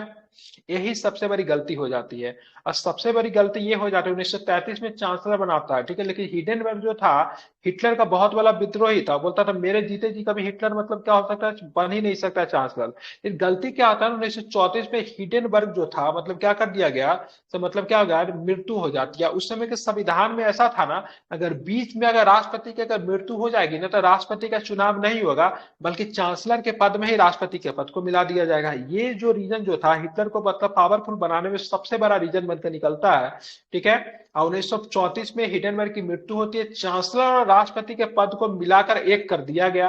अब इसके परिणाम स्वरूप हिटलर जो था जर्मनी का मतलब सर्वे सर्वा बन गया, भाग्य विधाता बन गया। क्योंकि एक तो चांसलर, एक्सिक्यूटिव पावर सारा उसके पास, और ऊपर से राष्ट्रपति का पद मिल गया, तो सर्वशक्तिशाली बन गया, ठीक है। हिटलर ने एक मतलब गुप्तचर पुलिस गोस्टापो का, गेस्टापो ध्यान में रखिएगा, एक तो गुप्तचर पुलिस थी, इसका गठन हिटलर ने किया था, ठीक है। हिटलर ने एक राष्ट्र एक नेता का नारा दिया, मतलब एक राष्ट्र एक नेता होना चाहिए, ठीक है। नाजी दल का प्रचार कार्य को क्या बोलते थे, गोएबल्स संभालता था। कौन संभालता था, गोएबल्स। हिटलर का बहुत विश्वासी मतलब जो था व्यक्ति था, जिसका नाम था गोएबल्स जो था। हिटलर के साथ इसने भी सुसाइड किया था, ठीक है, ध्यान में रखेंगे। जर्मनी सुरक्षा परिषद की स्थापना 4 फरवरी 1933 में हुई थी। हिटलर 16 मार्च 1935 को जर्मनी में पुनः शस्त्रीकरण की घोषणा की और उसे वर्साय की संधि के निशस्त्रीकरण संबंधी सभी धाराओं को तोड़ने की घोषणा की। उसे पूरे जर्मनी में अनिवार्य सैनिक सेवा लागू कर दिया। वर्साय की संधि में क्या कहा था, तो मतलब जर्मनी का सेना 1 लाख से ज्यादा नहीं रहेगा, जर्मनी अपना नेवी हटा देगा, जर्मनी अपना क्या करेगा, तो जर्मनी नेवी के साथ साथ अपना एयरफोर्स भी हटा देगा। 1935 में बोलता नहीं, ये सब कुछ नहीं होता, हम जो थे वर्साय की संधि में जो बात की, हम उसको कुछ नहीं मानते हैं। पहले की सरकार थी, जितने भी मतलब बातें जो वादे जो किए गए थे, सारा वादा को हिटलर क्या करता, तोड़ देता है। सारे चीजों को मतलब क्या कर रहा है हिटलर, मतलब तोड़ देता नए तरीके से शस्त्रीकरण, ठीक है, फिर से मतलब हथियार ज्यादा से ज्यादा बनाएंगे, सेना ज्यादा से ज्यादा रखेंगे, और जर्मनी के प्रत्येक घर में से प्रत्येक व्यक्ति जो कि मतलब इच्छुक लोग है, मतलब इच्छुक क्या है, जो मतलब कर सकते, सबको मतलब सेना में शामिल करना अनिवार्य बना दिया गया, ठीक है, ध्यान में रखेंगे। साम्यवादी खतरा से बचने के लिए जर्मनी, इटली एवं जापान के बीच मतलब, ठीक है, ध्यान में, कामिंटन विरोधी समझौता 1936 में संपन्न हुआ, जो कि कलातर में धुरी राष्ट्र के नाम से मतलब क्या होता, प्रसिद्ध होता था। यही मतलब 1936 में जानते हैं ना, रोम बर्लिन टोक्यो धुरी, ठीक है, 1936 में हुई थी। इसी को मतलब बाद में जाकर धुरी राष्ट्र बना, ठीक है। और इसी के क्रम में हिटलर जो था क्या करता, सबसे पहले 1 सितंबर 1939 को पोलैंड पे आक्रमण कर देता है, ठीक है। अब पोलैंड पे आक्रमण करते ही मतलब क्या होता है, द्वितीय विश्व युद्ध की शुरुआत हो जाती है। अगर पूछेगा हिटलर की विस्तार नीति का पहला शिकार की बात करेंगे तो कौन होता है, ऑस्ट्रिया होता है, ठीक है। एडोल्फ हिटलर के लिए सामी विरोधी नीति का था यहूदी विद्रोह की नीति, ठीक है। तो यहूदियों को इसने बहुत, अभी जो आप लोग देख रहे हैं चर्चा जो देख रहे हैं फिलिस्तीन और मतलब गाजा के बीच, हमास के बीच में संघर्ष चल रहा है, तो वो जो इजराइल के जो मुख्य लोग जो थे वो कौन थे, यहूदी ही थे ना। तो हिटलर ने लगभग 2 करोड़ यहूदी यहूदियों थे। के, बहुत सारे यहूदियों का मतलब क्या किया था, मरवा दिया था, ठीक है। तो उसकी एक नीति जो थी, कौन सी नीति सत्याग्रह थी, करवा दिया। उसको नीति की बात करेंगे ना, सामी विरोधी नीति। इसमें मतलब क्या किया गया था, मरवाया गया था। अब यहाँ पे यहूदी जो थे शुरू से ही बहुत अधिक सताए हुए थे, ठीक है। तो उस समय फिलिस्तीन जो था, हिटलर ने आत्महत्या कर ली थी 1945 को, ठीक है। उसके साथ कौन किया था, उसका मंत्री गोएबल्स भी किया था, ठीक है। अब यहाँ पे देखोगे, जैसे कि यहाँ पे आपको क्या समझना है, जापानी साम्राज्यवाद तो नहीं पढ़ा है ना। अब यहाँ पे देखेंगे, सबसे पहले देखेंगे यहाँ पे फिलिस्तीन जो राष्ट्र जो अभी देख रहा है, वो पहले से फिलिस्तीन था नहीं, ठीक है। फिलिस्तीन जो था बाद में बना, ठीक है, लेकिन वहां पे पहले ब्रिटेन का शासन हुआ करता था। तो ब्रिटेन का शासन जो था पूरे फिलिस्तीन पे था, ठीक है, पूरे फिलिस्तीन पे ब्रिटेन का शासन था। अब यहाँ पे हिटलर ने मतलब क्या किया, बहुत सारे राष्ट्रों के साथ क्या बोलते हैं, इनके साथ यहूदियों के साथ बहुत ही अन्याय किया। तो यहूदी लोग जाए तो जाए कहाँ, यहूदी का अपना कोई भूमि तो था नहीं।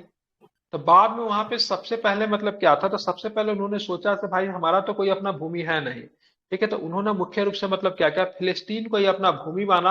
अब फिलिस्तीन में जाके धीरे धीरे मतलब बसने लगा। इनमें जो उनका जो मदद जो किया था यूरोपीय राष्ट्रों ने किया था, और खास करके मतलब किसने किया था, खास करके ब्रिटिश ने किया, ठीक है।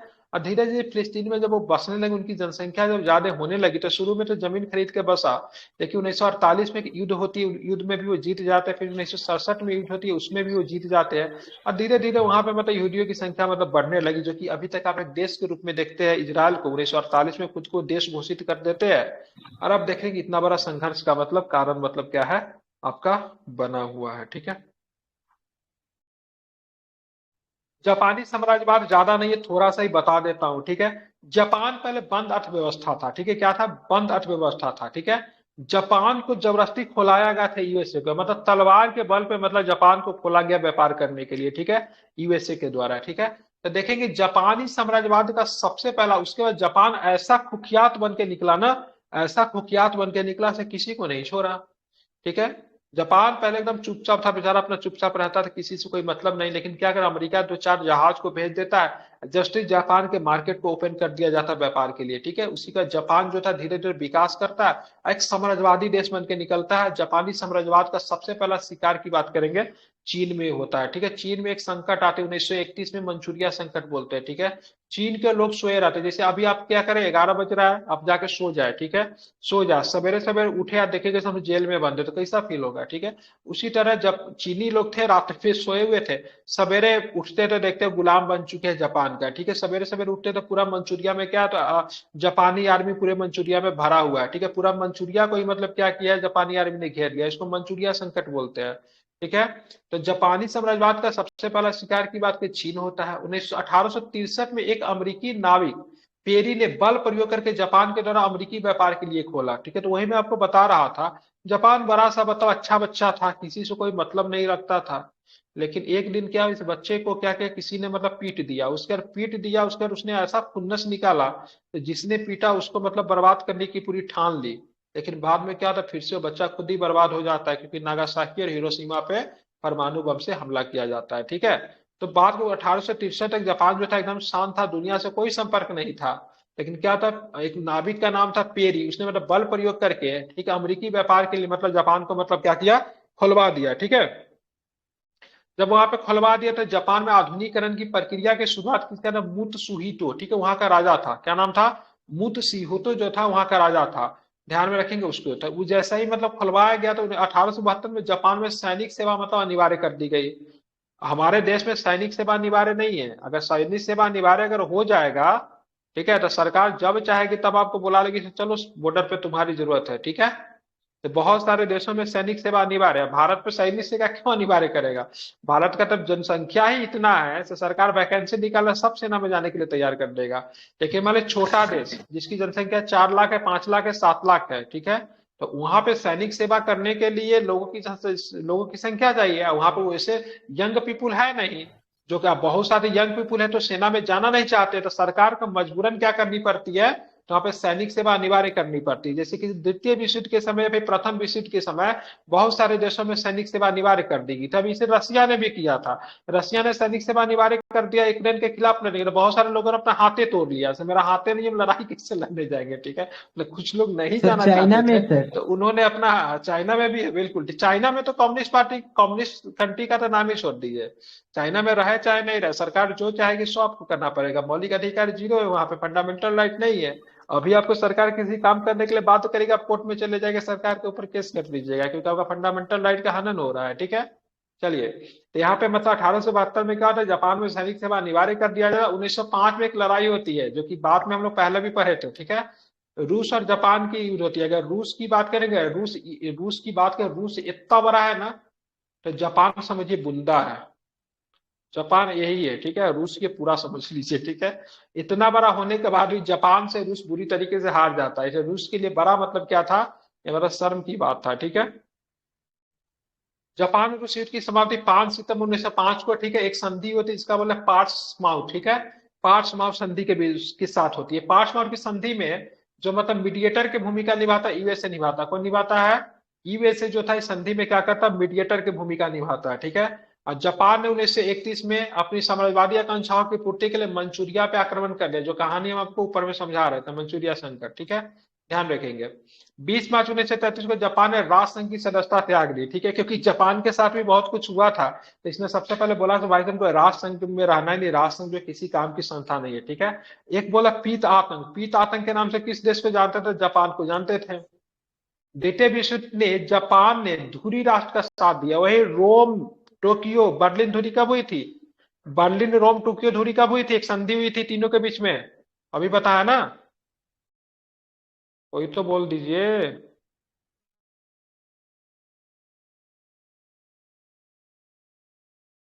और सब सो ही रहे हैं। और 1936 क्या में बोले सर? हुई नहीं थी। सुन पाया, कोई नहीं हो सर। कहा नहीं सुने, क्या कर रही थी नहीं सुने? नहीं सर, आवाज कभी कभी कट जाता है ना, इस वजह से नहीं सुन पा रहे हैं। मैंने पूछा रोम टोक्यो बर्लिन धुरी कब हुई थी?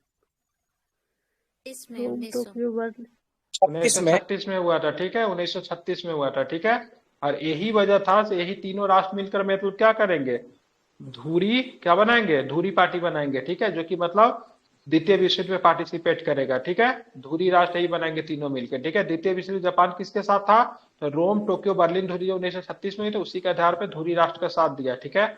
और अमेरिका ने जब उसके बाद इसने सबसे जो घटिया काम इसने क्या किया ना, 1941 में अमेरिका देखिए बेचारा शांत बच्चा था, वो बोलता देखिए हम तो युद्ध करने के लिए तैयार है, लेकिन तब तक हम युद्ध नहीं करेंगे जब तक हमको कोई छेड़ेगा नहीं। 1914 में प्रथम विश्व शुरू हुई, 3 साल तक बेचारा अमेरिका जो था शांत था, ठीक है। जर्मनी ने कौन सा गधापन वाला काम किया, लुसुटूनिया को डुबा दिया। लुसुटूनिया को डुबाने से क्या हुआ, उसमें मरने वाले 128 आदमी जो थे अमेरिकी नागरिक थे। अब मजबूरी में जाके 3 वर्ष के बाद, ठीक है, क्या होना पड़ा, 1917 में जाके अमेरिका को युद्ध में शामिल होना पड़ा। अमेरिका जैसा ही युद्ध में शामिल हुआ, धुरी राष्ट्र युद्ध हार गए, मित्र राष्ट्र जीत गए, क्योंकि बहुत पावरफुल हो चुका था अमेरिका। आप देखेंगे 1900 कब हुआ, द्वितीय विश्व युद्ध कब शुरू हुआ, 1939 में 1 सितंबर 1939 में शामिल हुआ। अब यहाँ पे देखेंगे 1 सितंबर 1939 से देखेंगे ना, इसमें बेचारा अमेरिका नहीं शामिल होगा शुरू में, ठीक है। अब क्या करेगा जापान क्या करेगा ना, पर्ल हार्बर पे जाकर आक्रमण कर देगा। पर्ल हार्बर क्या था, तो वहां पे नेवी का अड्डा था। अब पर्ल हार्बर पे आक्रमण कर बहुत सारे अमेरिकन सैनिक मारे जाएंगे। जापान धाए धाए धाए धाए हमला करना लगता है, शाम का समय रहता है, रात का समय रहता है, अब वहां पे संभलने का भी मौका नहीं मिलता है, ठीक है। सैकड़ों की संख्या में मतलब अमेरिकन आर्मी मारे जाते हैं। परिणाम स्वरूप अमेरिका बड़ा दुखी होता है। पर्ल हार्बर के 1941 में होता है, और इसी हमला का बदला लेने के लिए 1941 में 1939 में युद्ध शुरू होता है, और 1941 में अमेरिका जो था युद्ध में शामिल होता है। समझ रहे हैं, जबकि बात करेंगे शुरू में सारे मित्र राष्ट्र थे, लेकिन जीत नहीं रहे। जीत कौन रहा, जर्मनी जीता। जर्मनी बहुत खुश हो रहा था, जर्मनी सबको जीत लिया था, ठीक है। अब जाकर ब्रिटेन का दिमाग खराब होगा, भाई साहब अमेरिका युद्ध में खड़ा हो नहीं रहा है, अब हम तो कंटिन्यू हार रहे हैं। तो अमेरिकन प्रेसिडेंट और मतलब ब्रिटिश प्रधानमंत्री जो कि कौन था उस समय, चर्चिल था, सा चर्चिल ही था, ठीक है। Winston Churchill. उसके बीच मतलब क्या अटलांटिक महासागर में, ठीक है, एक जहाज के ऊपर दोनों के बीच संधि वार्ता होता है, तो भाई साहब क्या कर रहे हैं, युद्ध में शामिल हो जाओ, हम लोग युद्ध हार रहे हैं, ठीक है। इस संधि को अटलांटिक चार्टर के नाम से इतिहास में जानते हैं, ठीक है। कि वो अटलांटिक महासागर में दोनों कॉफी पीते हुए एक संधि पे हस्ताक्षर कर देते हैं, तो द्वितीय विश्व युद्ध में अमेरिका शामिल होगा ब्रिटेन के खिलाफ। इस संधि को अटलांटिक चार्टर के नाम से जानते हैं, ठीक है, ध्यान में रखेंगे, ठीक है। अब यहाँ पे क्या 1941 में इस पे हमला तो कर दिया, इसके वजह से मतलब क्या हुआ, अमेरिका मतलब विश्व युद्ध में शामिल हो गया। अमेरिका विश्व युद्ध में शामिल होगा, फिर भी जापान कंट्रोल में नहीं आ रहा है, ठीक है। जापान इतना शरारत बच्चा था, अमेरिका के शामिल होने के बाद कंट्रोल में नहीं हो रहा। अब करे तो करे क्या, जैसे बच्चा जब वो करने लगता, अंतिम में क्या 2-4 तबरा का उसको जोर से मारना पड़ता, फिर वो शांत हो जाता है। मजबूरी भी जाके हिरोशिमा और नागासाकी पे मतलब क्या किया गया, अणु बम मतलब परमाणु बम मतलब गिरा दिए गए, तब जाके जापान जो था आत्मसमर्पण किया, ठीक है। सबसे पहले बात कर फैटमैन गिराया गया, जो कि 6 अगस्त को गिरा। नहीं, सबसे पहले लिटिल बॉय था कि फैटमैन था, 6 अगस्त को गिराया गया, 9 अगस्त को गिराया गया। सबसे पहले लिटिल बॉय है, फिर जाके मतलब फैटमैन को गिराया गया, ठीक है। तो 6 और 9 अगस्त को जब इस पे जब बम गिरता है, तो फिर जाके बेचारा क्या करता है, ये आत्मसमर्पण कर देता है, शांत हो जाता है। ठीक है, ध्यान में रखेंगे। ये कहानी किसकी थी? ये कहानी जापान की थी। ठीक है, द्वितीय विश्व भी पढ़ना है, पढ़ा दीजिए सर। जी सर। पढ़ा दीजिए। सो तो जाते हैं आप लोग, थोड़ा नहीं सा ही सर, बचा कोई हुआ, नहीं। पढ़ा दूं क्या? हाँ सर, पढ़ा दीजिए। चलिए, तो ये बताइए, पढ़ाएंगे इसी बात पे, प्रथम विश्व में कितने देशों ने भाग लिया था? 37 61 देशों देश ने, में सर। 37 देशों ने, 37, 61। 61। 61 देशों ने, वेरी गुड। ठीक है, अब यहाँ पे देखेंगे क्या होता है ना, द्वितीय विश्व युद्ध की शुरुआत होती है। प्रथम विश्व, द्वितीय विश्व युद्ध का बीजारोपण कौन सी संधि में छिपी हुई थी? वर्साई की संधि का उल्लंघन। वर्साय की संधि में, बिल्कुल ठीक है। वर्साय की संधि जो हुआ, उसी को संभव यही कर दिया कि भविष्य में द्वितीय विश्व युद्ध भी होगा। ठीक है, वर्ल्ड हिस्ट्री इतनी इंटरेस्टिंग चीज है ना, इतना मजा आता पढ़ने में, ध्यान से पढ़ेंगे बहुत मजा आएगा। ठीक है, ध्यान रखेंगे। अब क्या होता है, एक्स, हाँ उसी को लीग ऑफ नेशन बोलते हैं, जो था वो बुडोविसन भी ने बनाया खत्म था। हो ठीक गया है, था। हाँ हाँ बिल्कुल खत्म हो गया, धीरे धीरे देख रहे, जापान ने सदस्यता त्याग दी। जर्मनी कह रहा है सब कुछ नहीं मानते, वर्साई की संधि, वर्साई की संधि क्या था 1935 में, उसने बोला सब बाहर में जाए, हम अपने सेना की संख्या बनाएंगे, हम पर पनडुब्बी रखेंगे, और रूर प्रदेश जो मतलब जो जीत के जो लिया था ना, उस सब पे आक्रमण करके सबको भगा देता है। ठीक है, सबको भगाता है नहीं, बहुत सारे देश को भी जीत लेता है। ठीक है, 1 सितंबर 1939 को जर्मनी ने क्या किया, पोलैंड पे आक्रमण कर दिया। इसके 2 दिन बाद फ्रांस एवं ब्रिटेन ने जर्मनी के विरुद्ध युद्ध की मतलब घोषणा कर दी, और इसी के साथ ही द्वितीय विश्व की मतलब शुरुआत हो जाती है। द्वितीय विश्व 6 वर्षों तक चला, और इसका अंत 2 सितंबर 1945 को हुआ। इसमें 61 देशों ने भाग लिया। 1 सितंबर को शुरू हुआ था, 1 सितंबर ही कहीं कहीं पे पूरा पूरा 6 वर्ष तक चला। देख रहे हैं, मतलब समाप्त भी हुआ ना, पूरा डेट को पूरा करा, रुको 2-4 दिन और भी कर लेते हैं ना, पूरा पूरा ही देते हैं 6 साल। ठीक है, तो 2 सितंबर या फिर 1 सितंबर दिया रहता है, ध्यान रखेंगे। अब पूछा जाएगा प्रथम विश्व युद्ध का तत्कालीन कारण सेराजेवो हत्याकांड था। ठीक है, लेकिन द्वितीय विश्व युद्ध का तत्कालीन अगर पूछेगा, तो जर्मनी ने मतलब क्या जर्मनी किया का था, पोलैंड पोलैंड पे पे आक्रमण कर आक्रमण दिया था।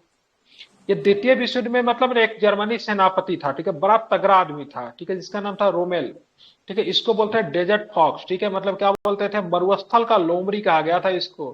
ठीक है, क्या बोलते थे, डेजर्ट फॉक्स बोलते थे। किसको? रोमेल को बोलते थे। जो कि मतलब कौन था, जर्मन मतलब क्या था, तो जर्मन मतलब क्या था, तो ध्यान में रखेंगे क्या था, तो जर्मन मतलब जर्नल था। ठीक है, ध्यान में रखेंगे।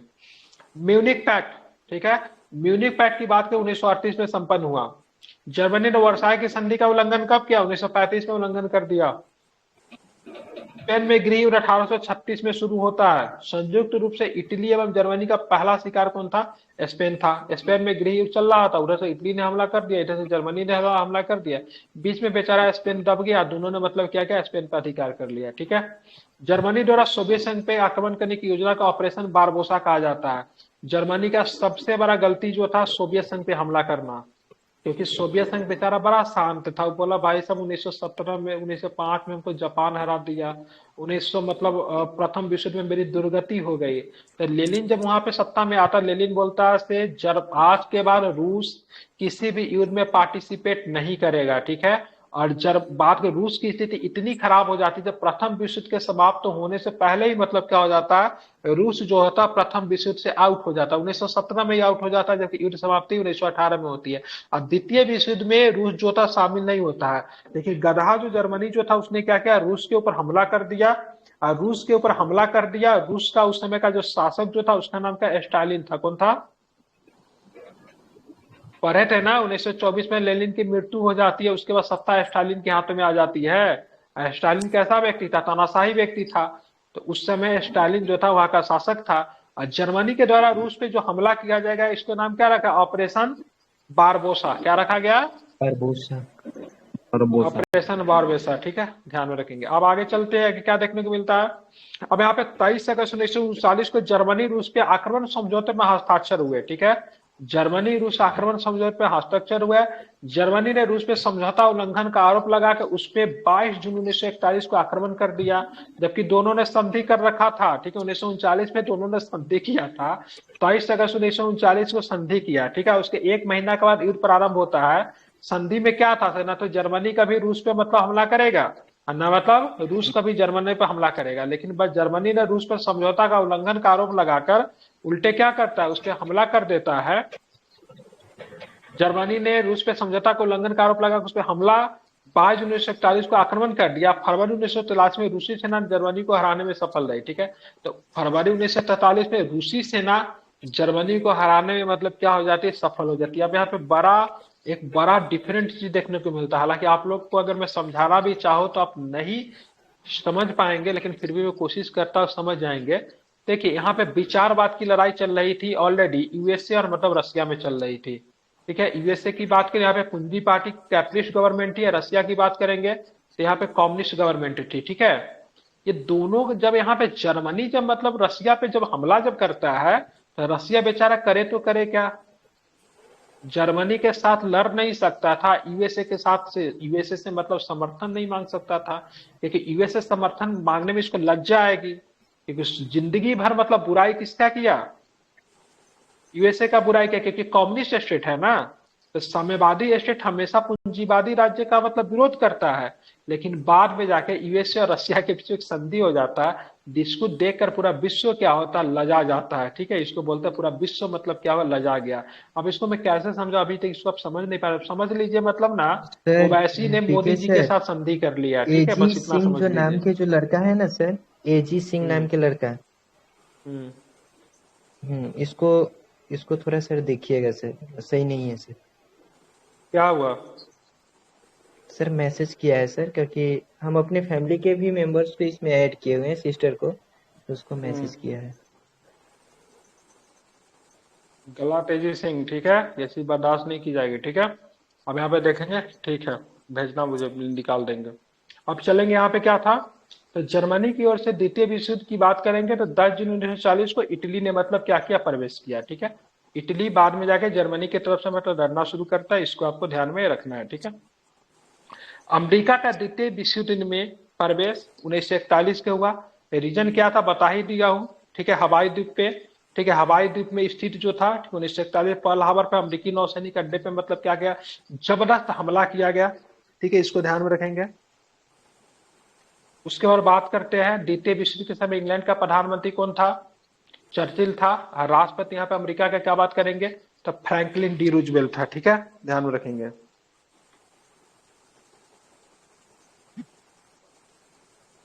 समझ गए, इसको आपको ध्यान में रखना है, पूछा जाता है। रूजवेल्ट राष्ट्रपति पद के लिए 4 बार चुने गए। ध्यान में रखेंगे, रूजवेल्ट जो था राष्ट्रपति पद के लिए 4 बार चुने जाते हैं। ठीक है, जबकि अमेरिका में 2 बार से ज्यादा राष्ट्रपति कोई नहीं बन सकता है, लेकिन रूजवेल्ट जो था राष्ट्रपति पद पे 4 बार चुने गए। 1933 से लेकर 1945 तक इस पद पे रहे। वे अमेरिका के पहले राष्ट्रपति जिन्होंने 2 बार से ज्यादा इस पद पे शोभा है। इसका संबंध की बात करेंगे डेमोक्रेटिक पार्टी से था। ये भी प्रश्न कई बार पूछ दिया है। ठीक है, मतलब एकमात्र ऐसे राष्ट्रपति है अमेरिका के मतलब क्या 2 वर्ष से मतलब क्या थे, ज्यादा मतलब पद पे रहे थे। इनका संबंध की बात करें डेमोक्रेटिक पार्टी से था। 4 बार मतलब डी रूजवेल्ट जो थे पद पे मतलब रहे थे। ठीक है, ध्यान में रखेंगे। 33 4 37, 37 4 41, 41 4 45। ठीक है, पहले बार तो आई थिंक बनेगा 1929 के आसपास बनते हैं। ठीक है, 29 से लेकर 33 तक भी रहे थे शायद, क्योंकि इन्हीं के समय में नई आर्थिक नीति आई थी जिसको न्यू डील पॉलिसी कहते हैं। इंग्लैंड की संधार अग्रवाद की नीति का विचारक जो था शीले सेवरी था। ध्यान में रखेंगे। वर्साई की संधि को आरोपी संधि के नाम से जाना जाता है, क्योंकि थोपा गया संधि था। ठीक है, द्वितीय विश्व जर्मनी के पराजय का श्रेय मतलब रूस के दिया जाता है। ध्यान में रखेंगे, सबसे बड़ा कारण यही था। मित्र राष्ट्रों में सामूहिक प्रयासों से 6 जून 1944 को जर्मन सेना परास्त हो गई और 7 मई 1945 को इसने आत्मसमर्पण कर दिया। द्वितीय विश्व युद्ध के दौरान अमेरिका 6 अगस्त 1945 ईस्वी को जापान पे अणुबम का प्रयोग किया। इस युद्ध में मित्र राष्ट्रों द्वारा पराजित होने वाला अंतिम देश की बात करेंगे तो जापान नहीं था, क्योंकि सारा आत्मसमर्पण कर दिया, जापान नहीं कर रहा था, इसीलिए उस पर परमाणु बम गिराया गया। बात करेंगे अमेरिका ने 6 अगस्त 1945 जापान पे क्या गिरा था, लिटिल बॉय गिराया। इससे भी मन नहीं भरा, जिसमें यूरेनियम 235 का प्रयोग किया। ये प्रश्न पूछ देता है। 1945 में जापान पे लिटिल बॉय जो गिराया गया था उस पर यूरेनियम किसका प्रयोग किया, यूरेनियम 235 को किया गया था प्रयोग। फिर 9 अगस्त 1945 को नागासाकी पे फैक्टमैन को गिराया जाता है, उसमें यूरेनियम 239 नामक एटम बम का यूरेनियम 239 का प्रयोग किया गया था। ध्यान में आपको रखना है। तो 200 बात करेंगे, 235 की बात करेंगे लिटिल बॉय में, 239 की बात करेंगे किसमें, फैटमैन में, ठीक है। ध्यान में आपको रखना है। यूरोप में अंतिम विश्व युद्ध का अंत की बात करेंगे तो यूरोप में द्वितीय विश्व युद्ध का अंत 8 मई 1945 को तब हुआ जब जर्मनी ने बिना शर्त मतलब क्या कर दिया, आत्मसमर्पण कर दिया, ठीक है। ध्यान में रखना है। 15 अगस्त 1945 को सर वो प्लूटोनियम है वो 239 39। हाँ प्लूटोनियम, सॉरी, ठीक है। तो प्लूटोनियम 239 का प्रयोग किया गया था फैटमैन में, और 235 का प्रयोग किया गया यूरेनियम का लिटिल बॉय में, ठीक है। ध्यान रखिए, पूछता है ये प्रश्न, ठीक है। अब 15 अगस्त 1945 को एशिया में भी दूसरा विश्व युद्ध समाप्त हो गया जब जापानी साम्राज्यवाद ने आत्मसमर्पण करना स्वीकार कर दिया। इस घोषणा पर 2 सितंबर 1945 को, ठीक है, यदो की खाड़ी स्थित अमेरिका युद्धपोत मिसूरो पर मित्र राष्ट्रों के सर्वोच्च सेनापति मैक आर्थर के समक्ष जापान ने आत्मसमर्पण किया। इंपॉर्टेंट है, ठीक है। तो यहाँ पे इस घोषणा पे 2 सितंबर 1945 को यदो की खाड़ी में स्थित अमेरिकी युद्धपोत जिसका नाम क्या था, मिसूरो पर मित्र राष्ट्रों की सर्वोच्च सेनापति मैक आर्थर के समक्ष मतलब क्या किया, जापान ने हस्ताक्षर करके, जापानी प्रधानमंत्री उस समय कौन था, तो जापानी प्रधानमंत्री का नाम क्या था, सुजुकी, एडमिरल सुजुकी ने त्याग पत्र दे दिया, ठीक है। ध्यान में रखेंगे। अंतरराष्ट्रीय क्षेत्र में द्वितीय विश्व युद्ध की सबसे बड़ी योगदान की बात करेंगे तो संयुक्त राष्ट्र संघ की योगदान है जिसकी स्थापना 24 अक्टूबर, ठीक है, 1945 को हुई थी, जो कि अभी तक मतलब क्या है, चल रही है। अगर पूछेगा प्रथम विश्व युद्ध के क्षेत्र में, प्रथम विश्व युद्ध के बाद, ठीक है, सबसे बड़ा योगदान क्या था, तो राष्ट्र संघ की स्थापना था जो कि 1920 में हुई थी, ठीक है, जिसमें लीग ऑफ नेशन, लेकिन बोल पाते राष्ट्र संघ की असफलता होने के असफल होने का बहुत बड़ा रीजन क्या था, क्योंकि ये राष्ट्र संघ की स्थापना किसने किया, यूएसए के राष्ट्रपति वुड्रो विल्सन ने किया था। लेकिन गलत बात क्या था, वुड्रो विल्सन ने इसका स्थापना तो करवाया लेकिन यूएसए इसका मेंबर नहीं बना। समझ रहा है ना, मतलब हमने स्कूल खोल दिया लेकिन अपने बच्चे को पढ़ने के लिए किसी दूसरे स्कूल में भेज रहा है, ठीक है। तो अगला आदमी क्या कहेगा, खुद ही स्कूल खुला है, खुद तुम्हारा बच्चा तो पढ़ता ही नहीं है, ठीक है। तो राष्ट्र संघ की स्थापना अमेरिका ने ही की लेकिन अमेरिका ही उसमें शामिल नहीं हुआ, ठीक है। ये बहुत सारा रीजन था, इसके वजह से भी राष्ट्र संघ सफल हो गया। डिटेल्स में पढ़ेंगे तो समझा देंगे। लुसेंट से था, आई थिंक 2 या 3 क्लास में हमारा वर्ल्ड हिस्ट्री खत्म हुआ है। एक बार सभी लोग इसको पढ़ लीजिएगा, चीजें आपको बहुत अधिक तक समझ में आ जाएगी।